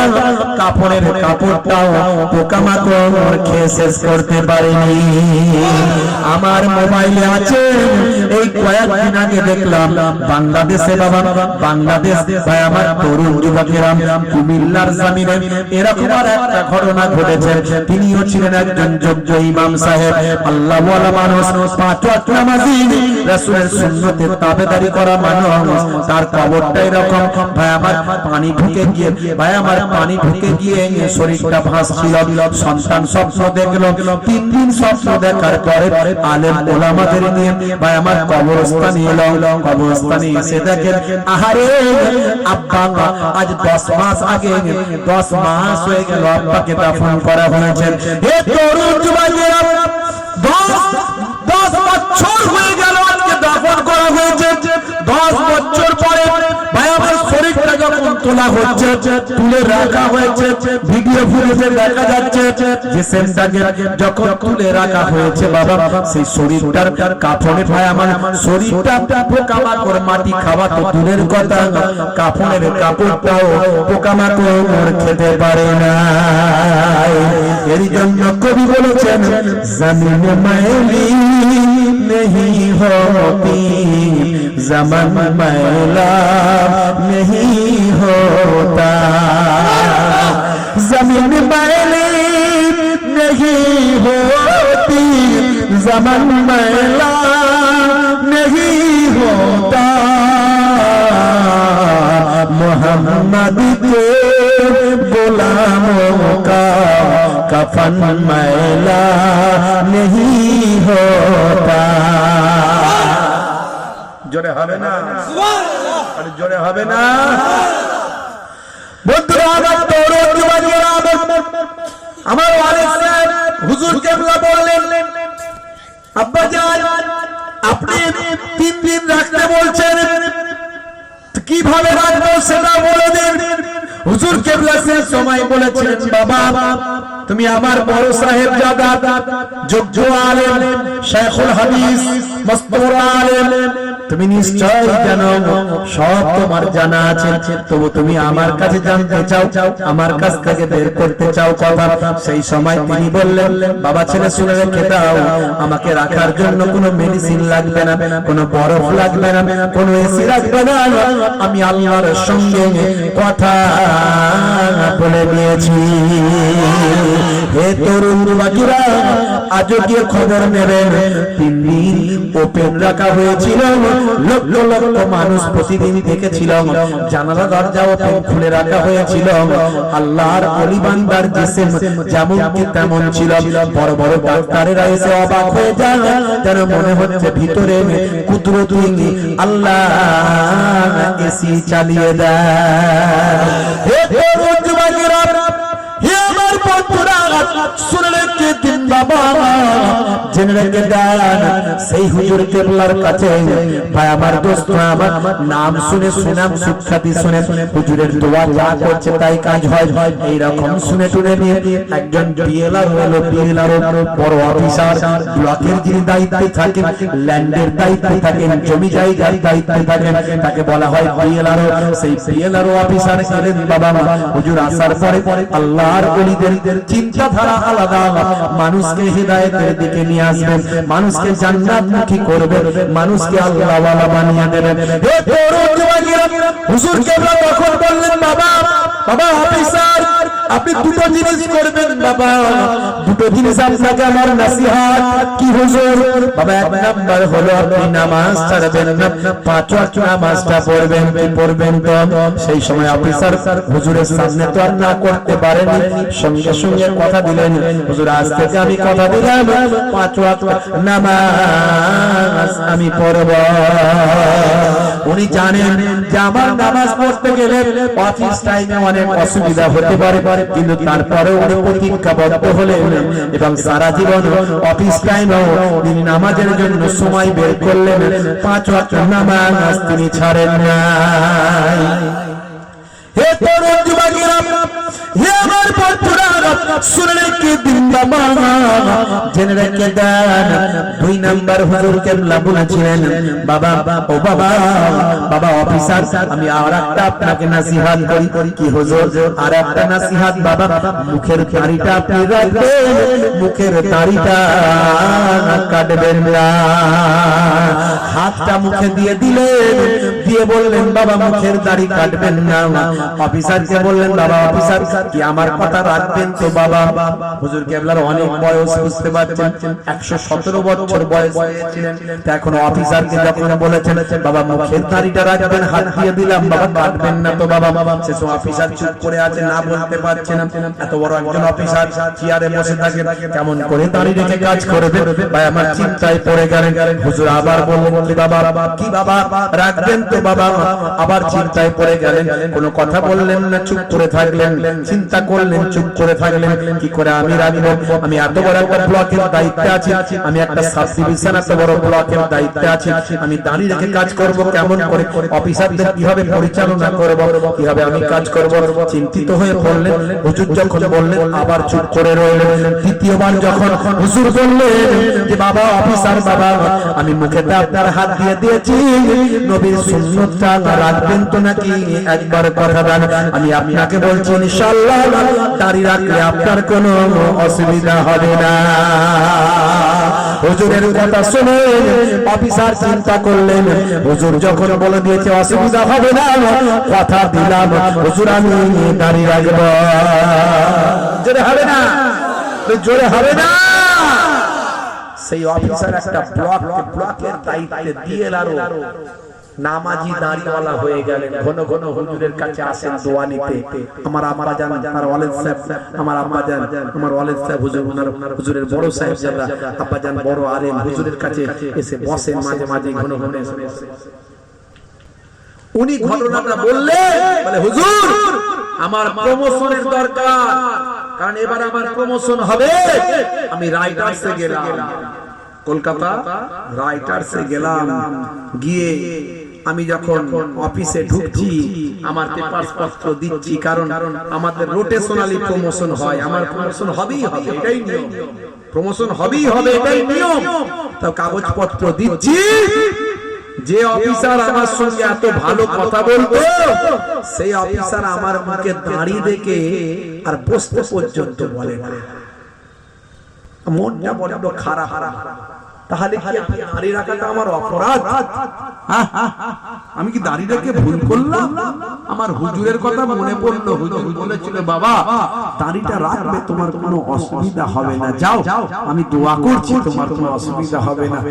হুজুর দোয়া করেছিলেন, কিন্তু আজকে আমার সঙ্গে অফিসার এত ভালো ব্যবহার করে, আমি একটা বিএলআরও, আমি এলি আমাকে চা খাওয়ান, বসুন, একটু কত সম্মান করে, আজকে কোনো সম্মানও নাই, বসতেও বলে না, ভালো করে আমার দিকে তাকাচ্ছে না, দাঁড় করিয়ে রেখে দিয়েছে। মনটা বড় খারাপ। হে তরুণ যুবকেরা, হে আমার বন্ধুরা, শুনে রেখে দিন বাবা, জেনে রেখে দেন। সেই অফিসার তখন বলছেন বাবাজি শুনে রেখে দেন, জেনে রেখে দেন, শুনে রেখে দেন বাবা, শুনে রেখে দেন বাবা। মনটা আমার খারাপ হয়ে গেল। এমন সময় যখন আমাকে সেই অফিসার বলে দিল জান আপনার কাজটা পরে হবে, আজকে করা যাবে না, আপনার কাজ পরে হবে, আমাকে ইচ্ছাকৃত ভাবে ঝুলিয়ে দিল, আমাকে ইচ্ছাকৃত ভাবে যখন ঘুরিয়ে দিল। হে তরুণ যুবকেরা, আমি যখন দরজা দিয়ে বেরিয়ে চলে আসছি বাবা, এমন সময় দেখতে পাই আর একজন মানুষ, দাড়িওয়ালা টুপিওয়ালা একজন মানুষ পাঞ্জাবি পরা ভিতরে ঢুকছেন। আমি নিরুপায় হয়ে মনটা খারাপ করে বেরিয়ে চলে আসছি। আজকে আমাকে ঘুরিয়ে দিল, এখন হবে না, কাজের চাপ আছে, চলে যান, পরে আপনি অন্যদিন আসুন। আজকে আমার কাজটা হয়ে গেলে কত ভালো হতো। আমি বুঝতে পারলাম আমি দাঁড়িয়ে না রেখে যতবার এসেছে ততবার আমাকে কত সম্মান করে বসিয়েছেন, আমাকে চা খাইয়েছেন। আজ আমাকে এই দাঁড়িয়ে রেখে এসেছি যেন আমাকে চিনতে পারে না। হে তরুণ যুবকেরা, মনটা আমার খারাপ। হুজুরের কথা রেখে আমি দাঁড়িয়ে রেখেছিলাম, 5 ওয়াক্ত নামাজ পড়ি আমি, মনটা খারাপ করে যখন আমি ফিরে চলে যাচ্ছি, বাড়ি চলে আসবো বলে, এমন সময় যখন দরজা দিয়ে বাইরে বের হচ্ছি, সেই সময় একজন দাড়িওয়ালা টুপিওয়ালা জুব্বাওয়ালা মানুষ একজন দরজা দিয়ে ঢুকছেন। আমাকে সালাম দিলেন, আসসালামু আলাইকুম। আমি সালামের জবাব দিলাম ওয়া আলাইকুম আসসালাম। বাবা আপনি কোথা থেকে এসেছেন? আমি বললাম আমি অমুক জায়গা থেকে এসেছি। বাবা আপনি কি কাজে এসেছেন? বলে আমার কাজের কথা আপনি জেনে কি করবেন? আমার কাজের কথা আপনার জেনে কি লাভ হবে? বলুন না আপনার কি দরকার ছিল? জোরে হবে না, জোরে হবে না, বলুন না আপনার কি দরকার ছিল? তার ভাই আমার মেজাজি কথা শুনে আমি আর না করতে পারলাম না। আমি বললাম দেখুন বাবু, আমি হলাম একজন বিএলআর, আমার প্রমোশনের ব্যাপার ছিল, এটা রোটেশনালি হয়, প্রমোশন হতেই থাকে, কিন্তু আজকে আমার হলো না। আজকে আমাকে অফিসার বলে দিলেন, পরে অন্য সময় আসতেন, আমার আজকে কাজটা হলো না, মনটা আমার খারাপ। তো আপনার জেনে কি লাভ? বলে আমার জেনে কি লাভ? চলুন আমার সঙ্গে চলো, আমার সঙ্গে চলো। তিনি নিয়ে চলে গেলেন তার অফিসে নিয়ে গিয়ে দেখা গেল তিনি সাধারণ কোনো মানুষ নন, তিনি হলেন যে অফিসারের কাছে গিয়েছিলাম সেই অফিসারের থেকে আরো অনেক বড় মাপের বড় অফিসার। এই অফিসার তার কাছে পাঠাতো, এই অফিসার তার কাছে পাঠাতো, তার সঙ্গে মোলাকাত হলো, সেই অফিসার নির্দ্বিধায় সই করে আরো বড় প্রমোশন তাকে করে দিলেন। তিনি আফসোস করে বলছেন, হাই রে হাই, আমরা চিনতে পারি না, আমরা মনে মনে ভাবি দাঁড়িয়ে রাখলে মনে হয় আমার ইজ্জত কমে যাবে, নামাজ পড়লে মনে হয় ইজ্জত কমে যাবে, কিন্তু মনে রাখবেন ইজ্জত দেনেওয়ালা আল্লাহ। সেই সময় আমার ইজ্জত অনেক অনেক গুণ বেড়ে গেল। ওই অফিসার কেন ঘুরিয়েছিল তাকে কৈফিয়ত দিতে হয়েছিল। কেন আজকে তুমি একটা এই মানুষটাকে ঘুরিয়েছো তার কৈফিয়ত দাও। বুঝতে পারছেন বাপেরা আমার, তরুণ যুবকেরা আমার, আজকে মুসলমান আমরা নামাজ ছেড়ে দিয়েছি, রাসূলের সুন্নাত ভুলে গেছি, তাই আজকে আমাদের উপরে এত অত্যাচার, এত আমরা অপমানিত, এত লাঞ্ছিত, এত বঞ্চিত। যাদের ভিতরে সুন্নত পাওয়া যায় তারা কেউ পথহারা হয় না। রাসূলের পথে যারা চলে দুনিয়ায় বাতিলের বাধা তারা মানে না। নিশীথ রজনীতে সিজদাতে যায়, হুসাইন তাদের নিয়ে ভাবনাতে রয়। নিশীথ রজনীতে সিজদাতে যায়, হুসাইন তাদের নিয়ে ভাবনাতে রয়। বিপদের মাঝে তারা যতই পড়ুক, বিপদের মাঝে তারা যতই পড়ুক, রাসূলের তরিকা ছাড়ে না। যাদের ভিতর সুন্নাত পাওয়া যায় তারা কেউ পথহারা হয় না। রাসূলের পথে যারা চলে দুনিয়ায় বাতিলের বাধা তারা মানে না। বন্ধুরা আমার, তরুণ যুবকেরা আমার, কিন্তু আজকে মুসলমান আমরা কোন জায়গায় পৌঁছে গেছি? মুসলমানের ছেলে বুক ফুলিয়ে বলে, হয়েছে বাপের বেটা মরবো একদিন, ভয় করে চলে গিয়ে চল। মুসলমান হারাবেন না ঈমান, হয়ে যাবেন না বাবা বেঈমান। নাম কি? বলছে আমার নাম ডায়মন্ড। মুসলমানের ছেলে নাম রেখেছে ডায়মন্ড, হাতে ধরেছে স্মার্টফোন, কানে লাগিয়েছে হেডফোন, গান শুনছে পাগল মন। ফারিস্তা বলবে শোন, কবরে গেলে বুঝবি তখন। মুসলমানের ছেলে স্কিন টাইট গেঞ্জি আর জিন্সের প্যান্ট, ত্রিং ত্রিং করে লাপাচ্ছে, 35 কেজি ওজন, মিছিলের আগে ত্রিং ত্রিং করে লাপাচ্ছে, বলছে দে ডান্ডা করে দেব ঠান্ডা। আমি বলি গায়ে গোস নাই, গোবরে চর্বি, গায়ে গোস নাই, গোবরে চর্বি, ঠেলে দিলে উল্টে পড়ে যাবে। আমরা কিন্তু হিম্মত আনি, বুঝতে পারছি। গায়ের পাশে দাঁড়ানো যায় না, নাম রেখেছে আতরানি, বুঝতে পারছি। চোখে দেখতে পাই না, নাম রেখেছে নজরানি। নামে কাজের দিন নাই, যেমন হওয়া দরকার ছিল তেমন নাই। আমি এর আগে বলেছি, আপনারা হয়তো পুরানো আজে শুনেছেন, একটা ফলের নাম বলি, ফল, ফলটা হলো বেদানা। বেদানা মানে যার দানা নাই তার নাম বেদানা, কিন্তু ফলটা ভেঙে দেখুন আছে না নাই, মালা আছে, উড়ে বাবা কত দানা। তাহলে হওয়া দরকার ছিল বাদানা, বাদানা বা মানে ওয়ালা, আর বে মানে ছাড়া। এই বাংলা জানে, এই বাংলা কি গো? জি হ্যাঁ, একটু একটু বুঝে নেবেন বাবা মা। আমি বিরাট পড়াশোনা আমার নাই, তবে যেটুকু আছে আর কি টাইটেল, এদিকে টাইটেল এমএম যেটা বলে টাইটেল, আবার এদিকে master degree honours graduation honours করে মাস্টার ডিগ্রি, আর এদিকে বিএড, এই টুকটাক যেটুকু পড়াশোনা করেছি। একটু বাংলা আমার ছিল তো, আমার মাস্টার ডিগ্রিতে ছিল, অনার্সে ছিল, এগুলো ছিল বাবা, বুঝতে পারছেন তো? বা মানে ওয়ালা আর বে মানে ছাড়া, তো বেদানা মানে দানা ছাড়া হওয়া দরকার ছিল কি বাদানা। বাদানাকে করে দিয়েছি বেদানা, করেছি তো না করিনি?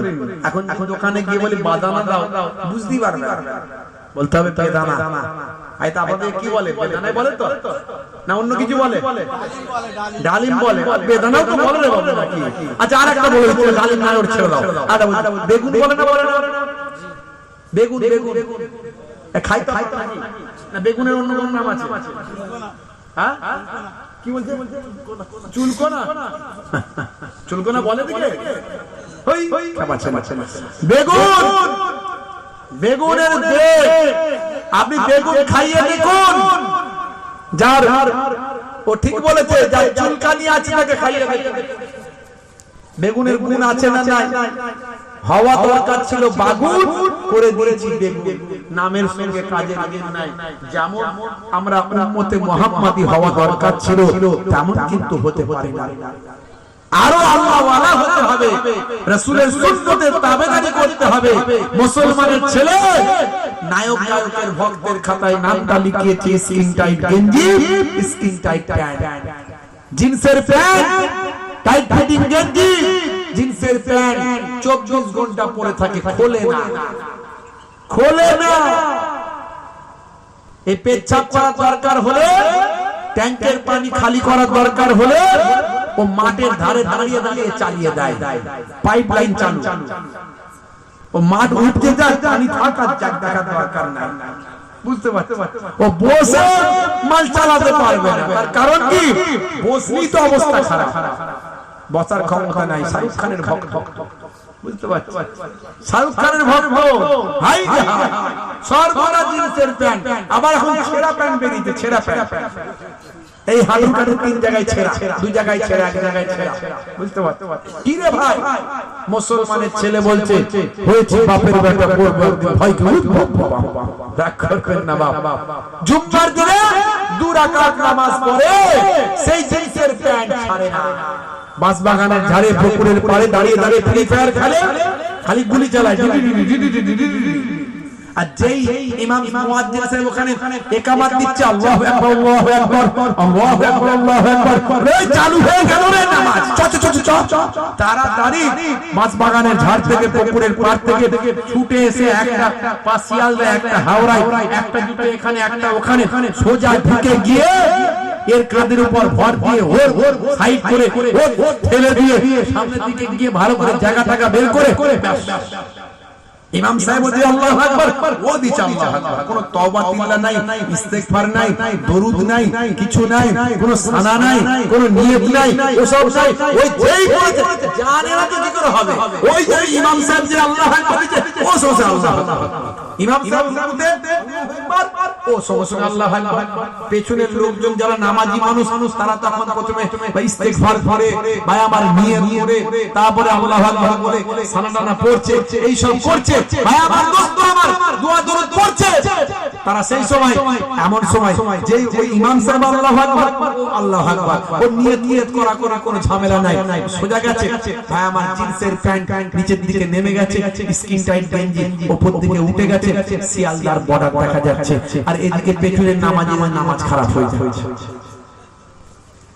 আশ্চর্য ব্যাপার ভাইরা আমার, তরুণ যুবকেরা আমার, মুসলমানের ছেলে, নায়ক গায়ক খেলোয়াড় প্লেয়াররা আজকে যেখানে বিশ্ব নবীর শিষ্য, বড় বড় কথার পণ্ডিতেরা, মাইকেল জ্যাকসনের মতো মানুষ, জেনিফারের মতো মানুষ, ইলিমা দিবাতের মতো মানুষ, মিস্টার রিচমন্ডের মতো মানুষ যখন বিশ্ব নবীর শিষ্য, তখন মুসলমানের ছেলে আমরা কি করে নায়ক গায়কের ভক্ত হয়?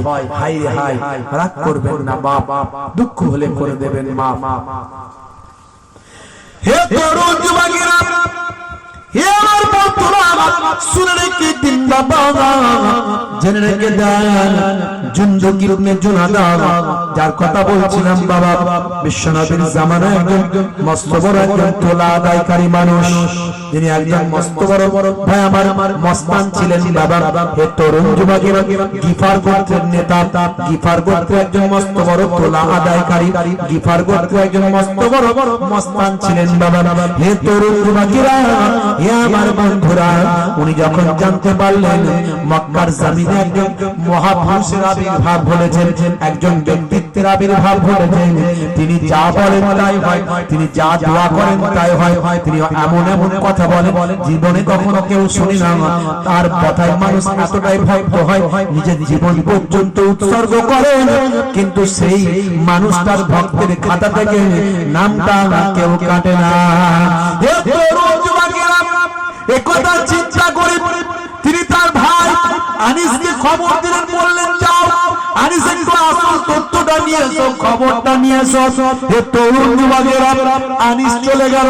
আনিস সেখানে গিয়ে বাবা খোঁজ খবর যখন যায়, সেই সময় জুনদুক ইবনে জুনাদা সেই সময় বলে দিয়েছিলেন বাবা আনিস, ভাই আনিস শুনে রেখে দাও, ওই মানুষটার সঙ্গে দেখা করতে গেলে বড় বিপদ আছে, কিন্তু আরবের মানুষরাও পেতে আছেন, যদি এই মানুষটার কাছে কেউ যায় সে নাকি তার ভক্ত হয়ে যায়, এই ভয়েতে আরবের মানুষেরা, মক্কার মানুষেরা, কুরাইশরা পেতে আছে, কেউ যেন তার সঙ্গে সাক্ষাৎ করতে না পারে, যদি কেউ তার সঙ্গে সাক্ষাৎ করতে যায় তাহলে তাকে ধরে নিয়ে তারা হত্যা করে ফেলে, মেরে ফেলে, প্রচন্ড কষ্ট দেয়। বাবা আনিস সাবধানে খবরটা নিয়ে আসো। আনিস বলল, দাদা চিন্তা করবে না, ভাই চিন্তা করো না, আমি সব খবর তোমাকে এনে দেব। হে তরুণ যুবকেরা, হে আমার বন্ধুরা, শুনে রেখে দিন বাবা, জেনে রেখে দেন, আনিস চলে গেলেন বাবা মক্কা নগরীতে গিয়ে তথ্য নিয়ে আসলেন, মানুষজনের কাছে জিজ্ঞাসা করলেন, খুব গোপনে বুঝে বুঝে কিছু খবর নিয়ে এসে ভাইকে দিলেন। ভাই শুনে নিয়ে ভাই আমার চিন্তা করলেন, না না আমাকে আশ্বস্ত করতে পারলেন না, তুমি যে তথ্যটা দিলে সম্পূর্ণ পেলাম না, বরং আমার আরো আগ্রহ বেড়ে গেল। আমাকে তুমি ভালো করে আশ্বস্ত করার মতো সংবাদ আনতে পারলে না, বরং আমার আরো আগ্রহ বেড়ে গেল। হে তরুণ যুবকেরা, কি করে আনবে?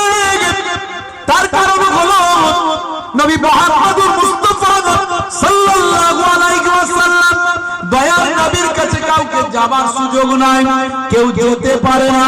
হে তরুণ যুবকেরা, হে আমার মুরব্বিয়ানেরা, শুনে রেখে দিন বাবা, জেনে রেখে দিন বাবা, এমন সময় দেখতে পাওয়া যায় আল্লাহর নবী আল্লাহর রাসূলের কাছে যাবার কারো সুযোগ নাই, তাই সব তথ্য আনতে পারেনি। তাই জুনদুক ইবনে জুনাদা তিনি নিজেই ঠিক করলেন, আমি নিজেই যাব, সমস্ত তথ্য আমার লাগবে, ওই মানুষটার সম্পর্কে আমাকে জানতে হবে। হে তরুণ যুবকেরা, হে আমার বন্ধুরা, জুনদুক ইবনে জুনাদা তিনি নিজেই চলে গেলেন মক্কা নগরীতে গিয়ে সেখানে হাজির হলেন।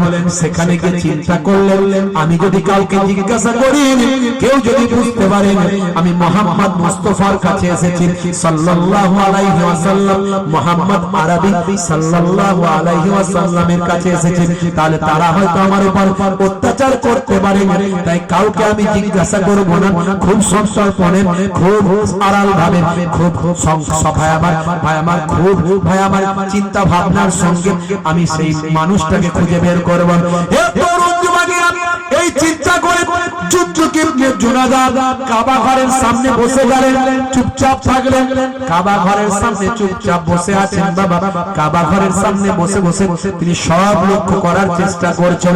এইভাবে একদিন চলে গেল, 2 দিন চলে গেল, তৃতীয় দিনে দেখা হলো একজন মানুষের সঙ্গে, তিনি আর অন্য কেউ নন, তিনি হলেন আসাদুল্লাহিল গালিব শের খোদালি মুর্তজা। জোরে হবে না? সুবহানাল্লাহ। হযরত আলী মুর্তজা কারামাল্লাহ ওয়াজহু এসে বলেন, বাবা ছেলে তুমি কে? তোমাকে আজ 3 দিন থেকে যে কাবা ঘরের সামনে চুপ করে বসে আছে, সারা দিন এখান থেকে না খেয়ে না দে কোথায় খাচ্ছ, কি করছো, আমার দেখে সন্দেহ হলো। বাবা ছেলে তুমি কে? কেন এসেছো?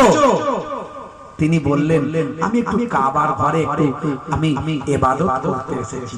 সবাই তো কাবা ঘরে ইবাদত করতে যেত, কাবা ঘরে ইবাদত করতে এসেছি। বাবা তুমি কদিন ধরে না খেয়ে না দিয়ে এসেছো, চলো তোমাকে আমার বাড়ির মেহমান করে নিজেরে বলুন সুবহানাল্লাহ। শেরে খোদা আলী মুর্তজা কারামাল্লাহু ওয়াজহু তিনি বাড়িতে নিয়ে গেলেন, নিয়ে গিয়ে ভাই আমার আলী মুর্তজা কারামাল্লাহু ওয়াজহু তিনিও নবীজির কথা বলেননি, আর জুনদুক ইবনে জুনাদা তিনি নিজেও নবীজির কথা বলছেন না ভয়ে। যদি এখন এই মানুষটা জানতে পেরে যদি কুরাইশদের বলে দেয়, অন্যদের জানতে পেরে যায়, তাহলে আমার উপর অত্যাচার হতে পারে, ইনিও ভয়ে বলছেন না। বাড়িতে খাওয়া দাওয়া করে থাকলেন, থেকে আবার কাবা ঘরে চলে এলেন, আবার সেখানে আছেন, আবার এভাবে চলতে লাগলো। সব পর্যবেক্ষণ করছেন কিন্তু আসল সত্য পাচ্ছেন না। নবী মুহাম্মদ আরবি তিনি কোথায় আছেন, নবী মুহাম্মদ সাল্লাল্লাহু আলাইহি ওয়াসাল্লাম দয়ার নবীজি কোথায় আছেন সে সংবাদ তিনি পাচ্ছেন না। হে তরুণ যুবকেরা, হে আমার বন্ধুরা, কত কষ্ট করছেন নবীজিকে পাওয়ার জন্য। একটু ভাবুন তো দেখি, আমরা কত সহজে নবী পেয়েছি, কত সহজে নামাজ পেয়েছি, দিন পেয়েছি, সুন্নাত পেয়েছি। ভাই আমার দোস্ত, আমার তরুণ যুবকেরা, আমার জুনদুক ইবনে জুনাদা তিনি আবার কাবা শরীফের সামনে বসে আছেন।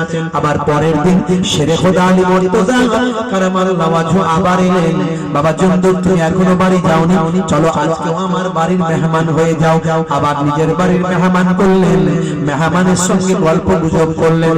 এবার বুঝতে পারলেন জুনদুক যে মানুষটা সাধারণ মানুষ, এই মানুষটা অত্যন্ত ভালো মানুষ, এই মানুষটা কোনো জালেমদের মানুষ নয়, এই মানুষটা আবু জাহিল আবু লাহাবদের লোক নয়, এই মানুষটা ভালো মানুষ। তিনি চিন্তা করে তিনি বললেন, ভাই আলী আমার একটা স্বপ্ন আছে ভাই, আমি কিন্তু এমনি এমনি খামোখা এখানে আসি না, আমি এসেছি এখানে মুহাম্মদ আরবি সাল্লাল্লাহু আলাইহি ওয়াসাল্লামকে মুলাকাত করার জন্য।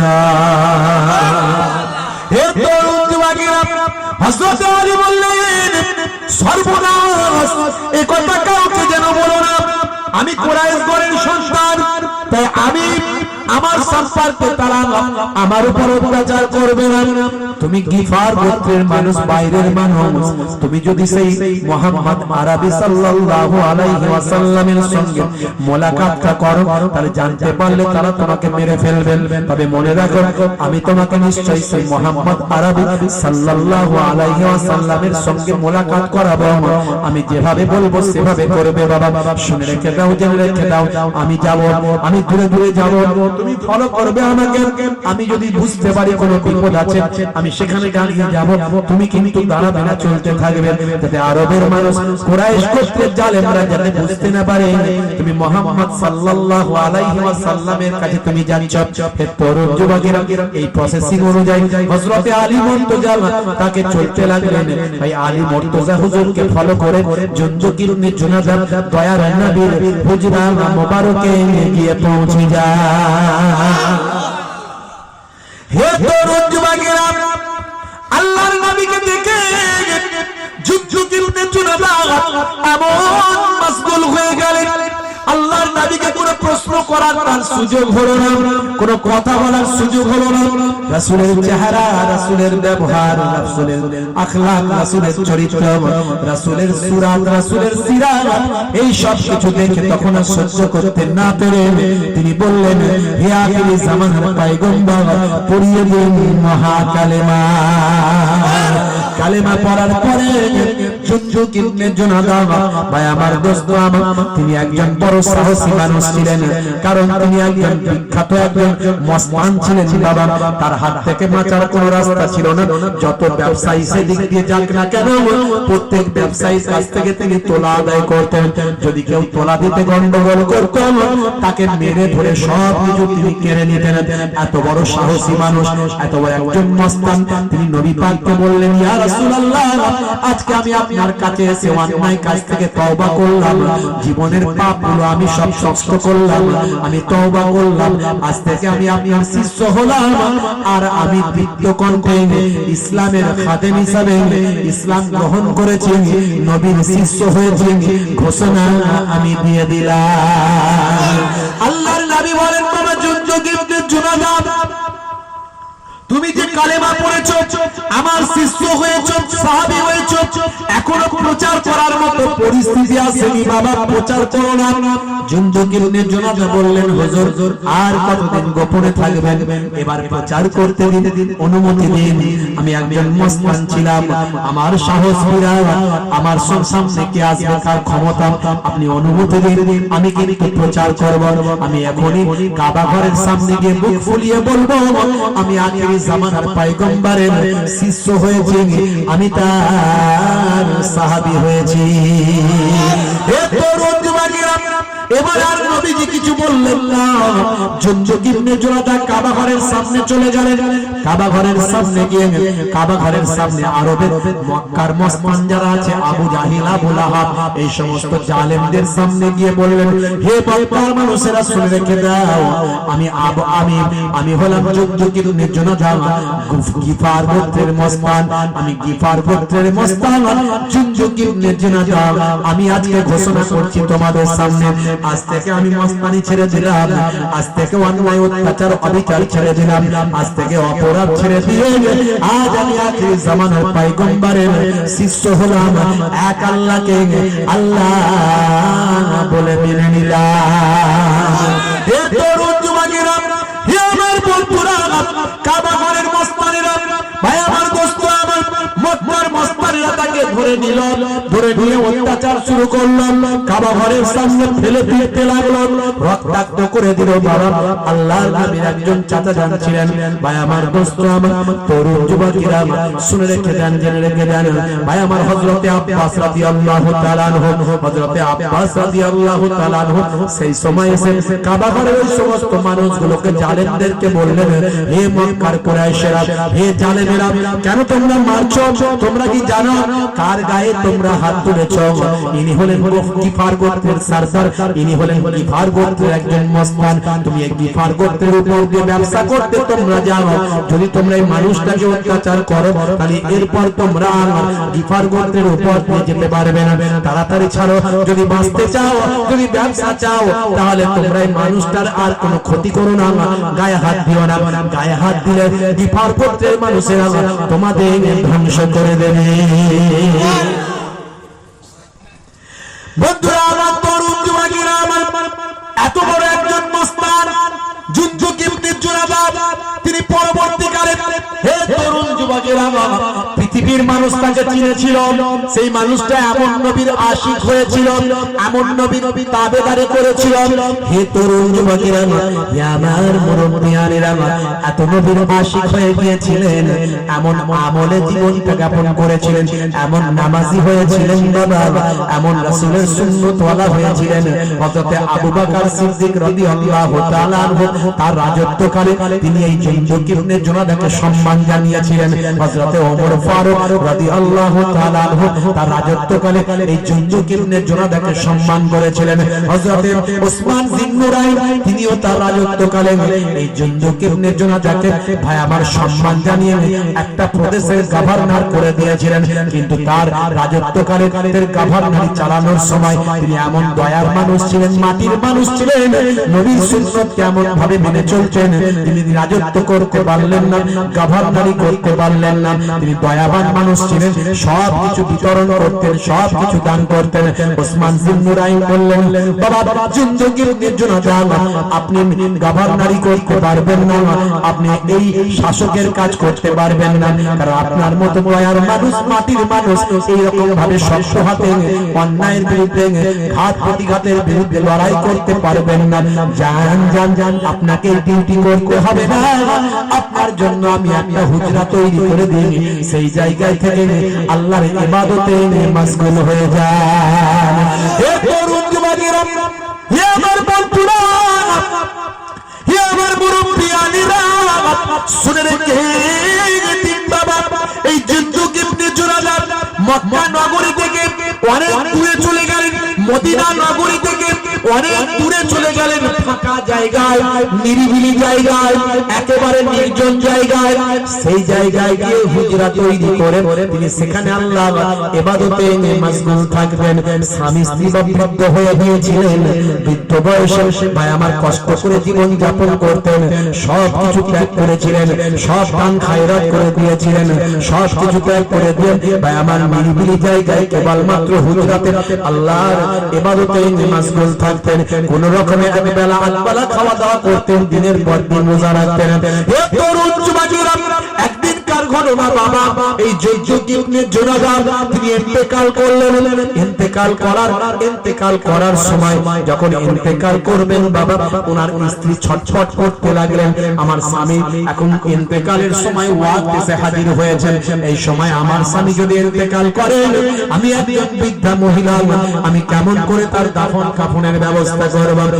যুগ ইবনে জুনাদা বলেছিলেন, হে আমার প্রিয়তমা স্ত্রী, শুনে রেখে দাও, জেনে রেখে দাও, এক সময় আল্লাহর নবী জানিয়ে দিয়েছিলেন, আল্লাহর নবী বলেছিলেন, আমার এই যাদের সামনে আমি বক্তব্য রাখছি, এদের মধ্যে একজন থাকবে, যখন মারা যাবে ইন্তেকাল করবেন, তার সামনে দাফন কাফন করানোর মতো কেউ থাকবে না। কিন্তু বাবা মনে রাখবেন, তার বেশি সময় যাবে না, অল্প সময়ের মধ্যে একটা কাফেলা এসে তার দাফন কাফনের ব্যবস্থা করবেন।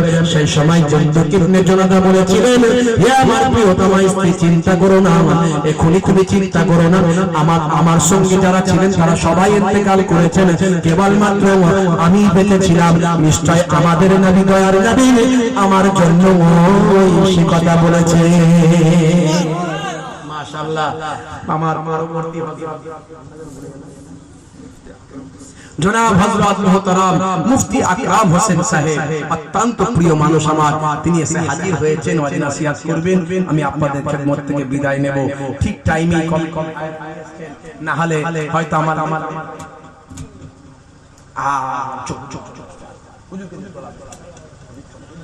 বলা বিয়াদবি না ভাইরা আমার, বসিয়ে রেখে বলাটা বিয়াদবি। আর ঠিক টাইমে না এলে আমার হয়তো লেট হয়ে যেত। ভালো কাজ করেছেন, চলে এসেছেন, মাশাআল্লাহ। অত্যন্ত প্রিয় মানুষ, খুব জ্ঞানী গুণী মানুষ।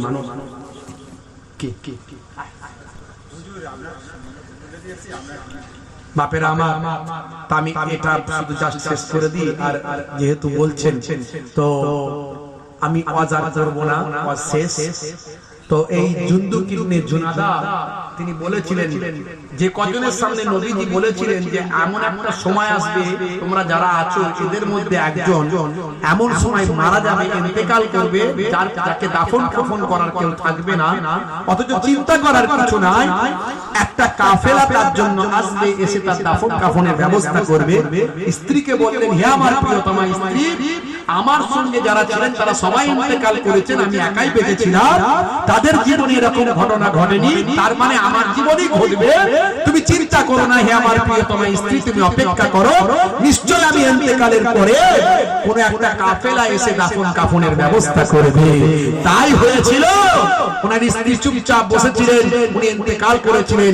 কিছু সময় পরে দেখলেন দূর থেকে একটা কাফেলা আসছে, সেই কাফেলা এসে এত বড় আল্লাহর মাহবুব বান্দাকে দেখে যারা চিনতে পারলেন, তারা তাড়াতাড়ি দাফন কাফনের ব্যবস্থা করলেন। এই যুগ ইবনে জুনাদা তিনি আর অন্য কেউ নন, পৃথিবীর ইতিহাসে বিখ্যাত সাহাবী, নাম হলো হযরত আবু জাল গাফফারী রাদিয়াল্লাহু তাআলা। জোরে হবে না? যিনি গিফার করতেন, মস্তান ছিলেন। তাহলে সেই বড় বড় মস্তানরা পর্যন্ত নবীর হাতে হাত দিয়ে আল্লাহর মাহবুব বান্দা হয়ে গেছে। আর আপনি নামাজি হয়ে যান, আপনি যদি দাড়িওয়ালা হয়ে যান, আপনার মধ্যে রাসূলের সুন্নাত থাকে, আপনার জীবনটা বদলে যাবে।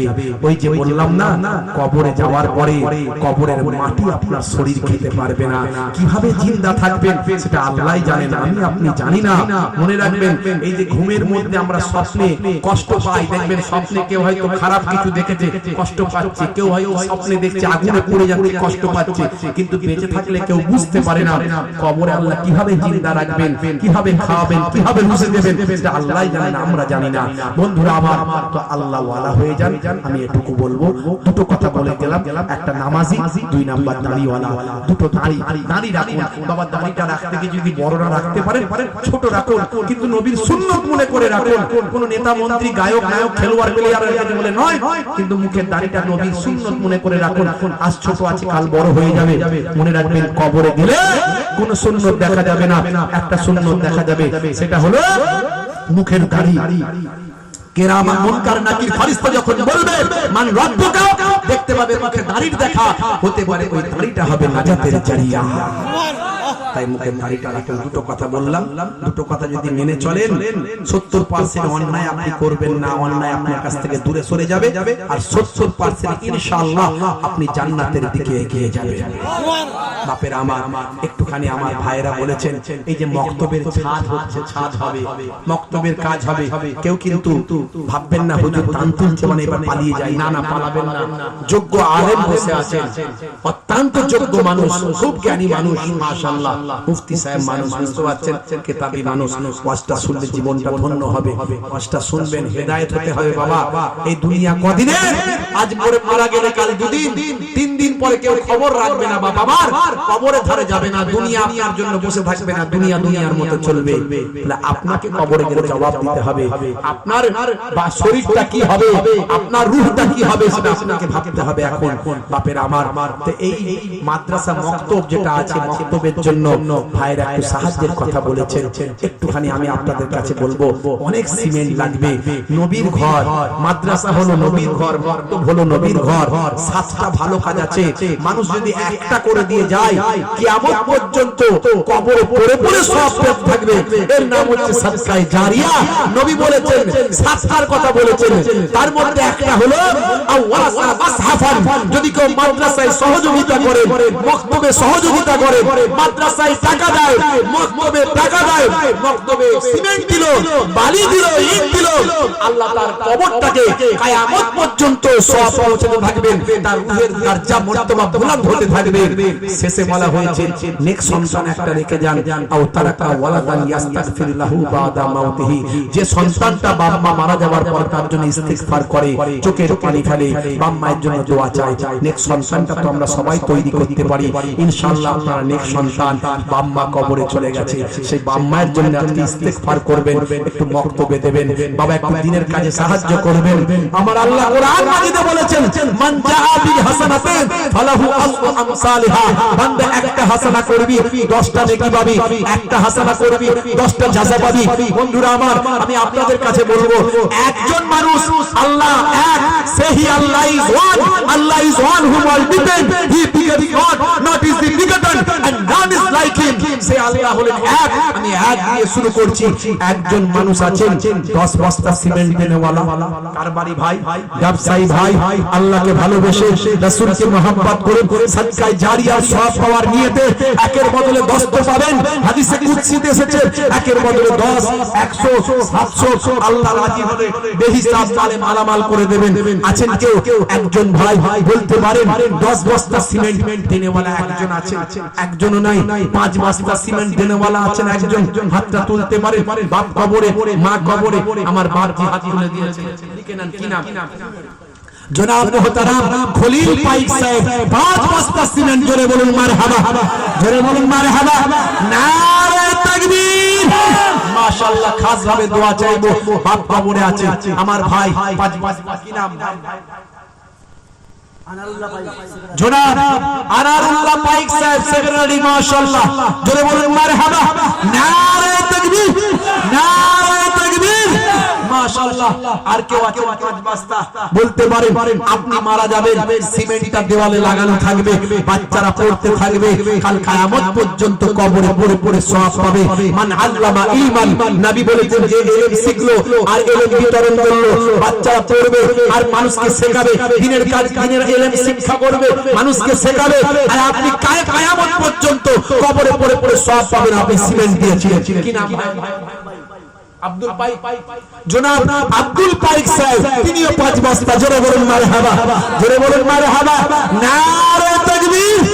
আমি 8 জনকে চাইবো জান্নাত 8টা ইনশাআল্লাহ কবুল করবেন। দানের ওসিলায় আল্লাহ তার জীবনের গুনাহ maaf করে দেবেন, জান্নাতি করবেন ইনশাআল্লাহ আল্লাহ যদি চান। আগে 4 নাম্বার আর 5 বস্তা কেউ হবে? একটু হাতটা তুলে দেখেন না, একটু হাতটা তুলে দেখেন না। আল্লাহ ক্যামেরায় উঠে যাবে গো। এই মাদ্রাসা মক্তব অন্য কোথাও চলে যাবে না, তোমার গ্রামেই থাকবে।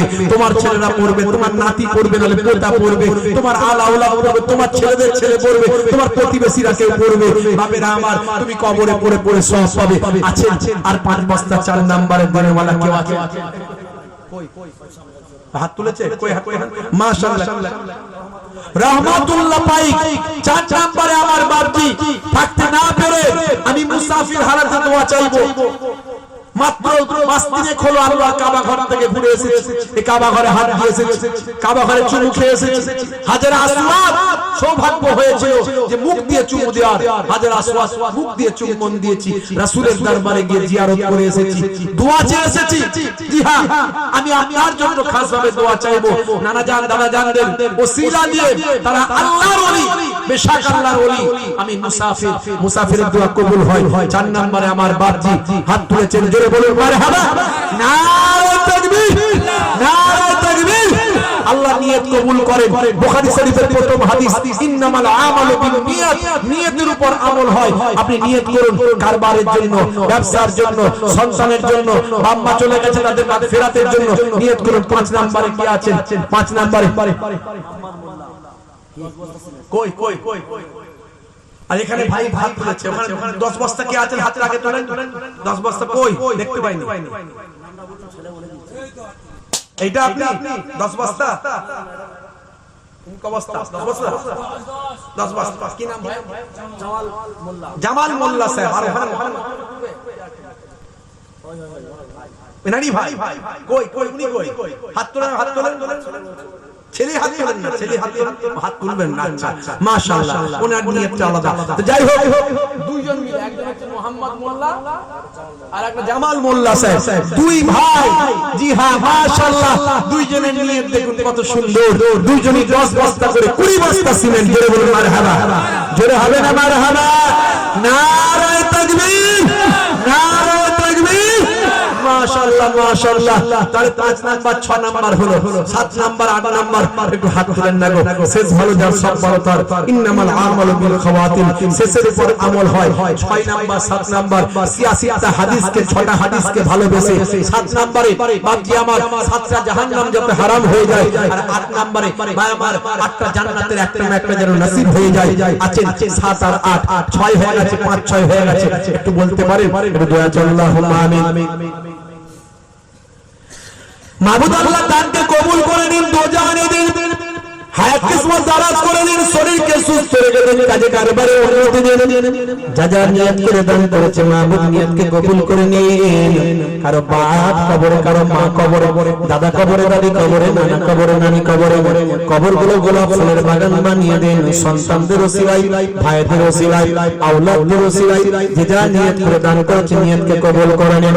মাবুদ আল্লাহ আমার আল্লাহ একের বদলে 10 দিন, 100 দিন, 700 বেহিসাব মানে মালামাল করে দিন। মাবুদ আল্লাহ তুমি প্রত্যেকের অন্তরের খবর জানো। ইন্নাহু আলিমুন বিজাতিস সুদূর, অন্তরে কার কি চলছে তোমার জানা আছে। দেব কি দেব না চিন্তা করছে। মাবুদ আল্লাহ তোমার বান্দারা যদি না দেয় এত বড় জিনিস হবে কি করে, এত বড় কাজ হবে কি করে? তোমার বান্দাদের দেওয়ার তৌফিক দাও। কার পকেটে কত, কার এটিএমে কত, কার ব্যাংকে কত, কার মানি ব্যাগে কত, সবই তোমার জানা আছে। তুমি চাইলে ফেলোর পাঠাতে পারো, চেন্নাই পাঠাতে পারো, ম্যাড্রাস পাঠাতে পারো, হার্ট অ্যাটাক দিতে পারো, ক্যান্সার দিতে পারো, টিউমার দিতে পারো, লক্ষ লক্ষ টাকা খরচ করাতে পারো। আবার তুমি চাইলে জিনটাকে সুস্থ রাখতে পারো, ধনীকে গরিব বানাতে পারো, গরিবকে ধনী বানাতে পারো। সব ক্ষমতার উপর তুমি, তোমার ক্ষমতা। মাবুদ আল্লাহ তোমার দাতা বান্দাদের দানকে কবুল করে নাও, মালে মালামাল করে দাও, সম্পদে বরকত দাও। যেটা নিয়ত করে দান করছে নিয়তকে কবুল করে নাও। 5 বস্তা 10 বস্তা করে যারা দিল কবুল করে নাও। মাবুদ আল্লাহ প্রত্যেকের জাযা বদলা দুনিয়া আখিরাতে দান করে দাও, মালে মালামাল করে দাও। একদিন না একদিন দিদারে কাবা, দিদারে মদিনা মেহমান বানিয়ে দাও, আমিন। আর কেউ আছেন বাবজি একটু বলবেন 5 বস্তা 2 বস্তা 3 বস্তা 1 বস্তা তাড়াতাড়ি বলুন, আমার আর সময় নাই। আমি হুজুরকে বসিয়ে রেখে বলছি এটা বেয়াদবি, আমার এটা ওসুলের খেলাফ, আমি এই কাজটা কখনো করি না, আজকে আমাকে করতে হলো। একটু বলেন কত? 5 বস্তা আমার বাবজি কি নাম? জনাব মুহতারাম আদম মোল্লা সাহেব আমার বাবজি 5 বস্তা। জোরে বলুন মারহাবা।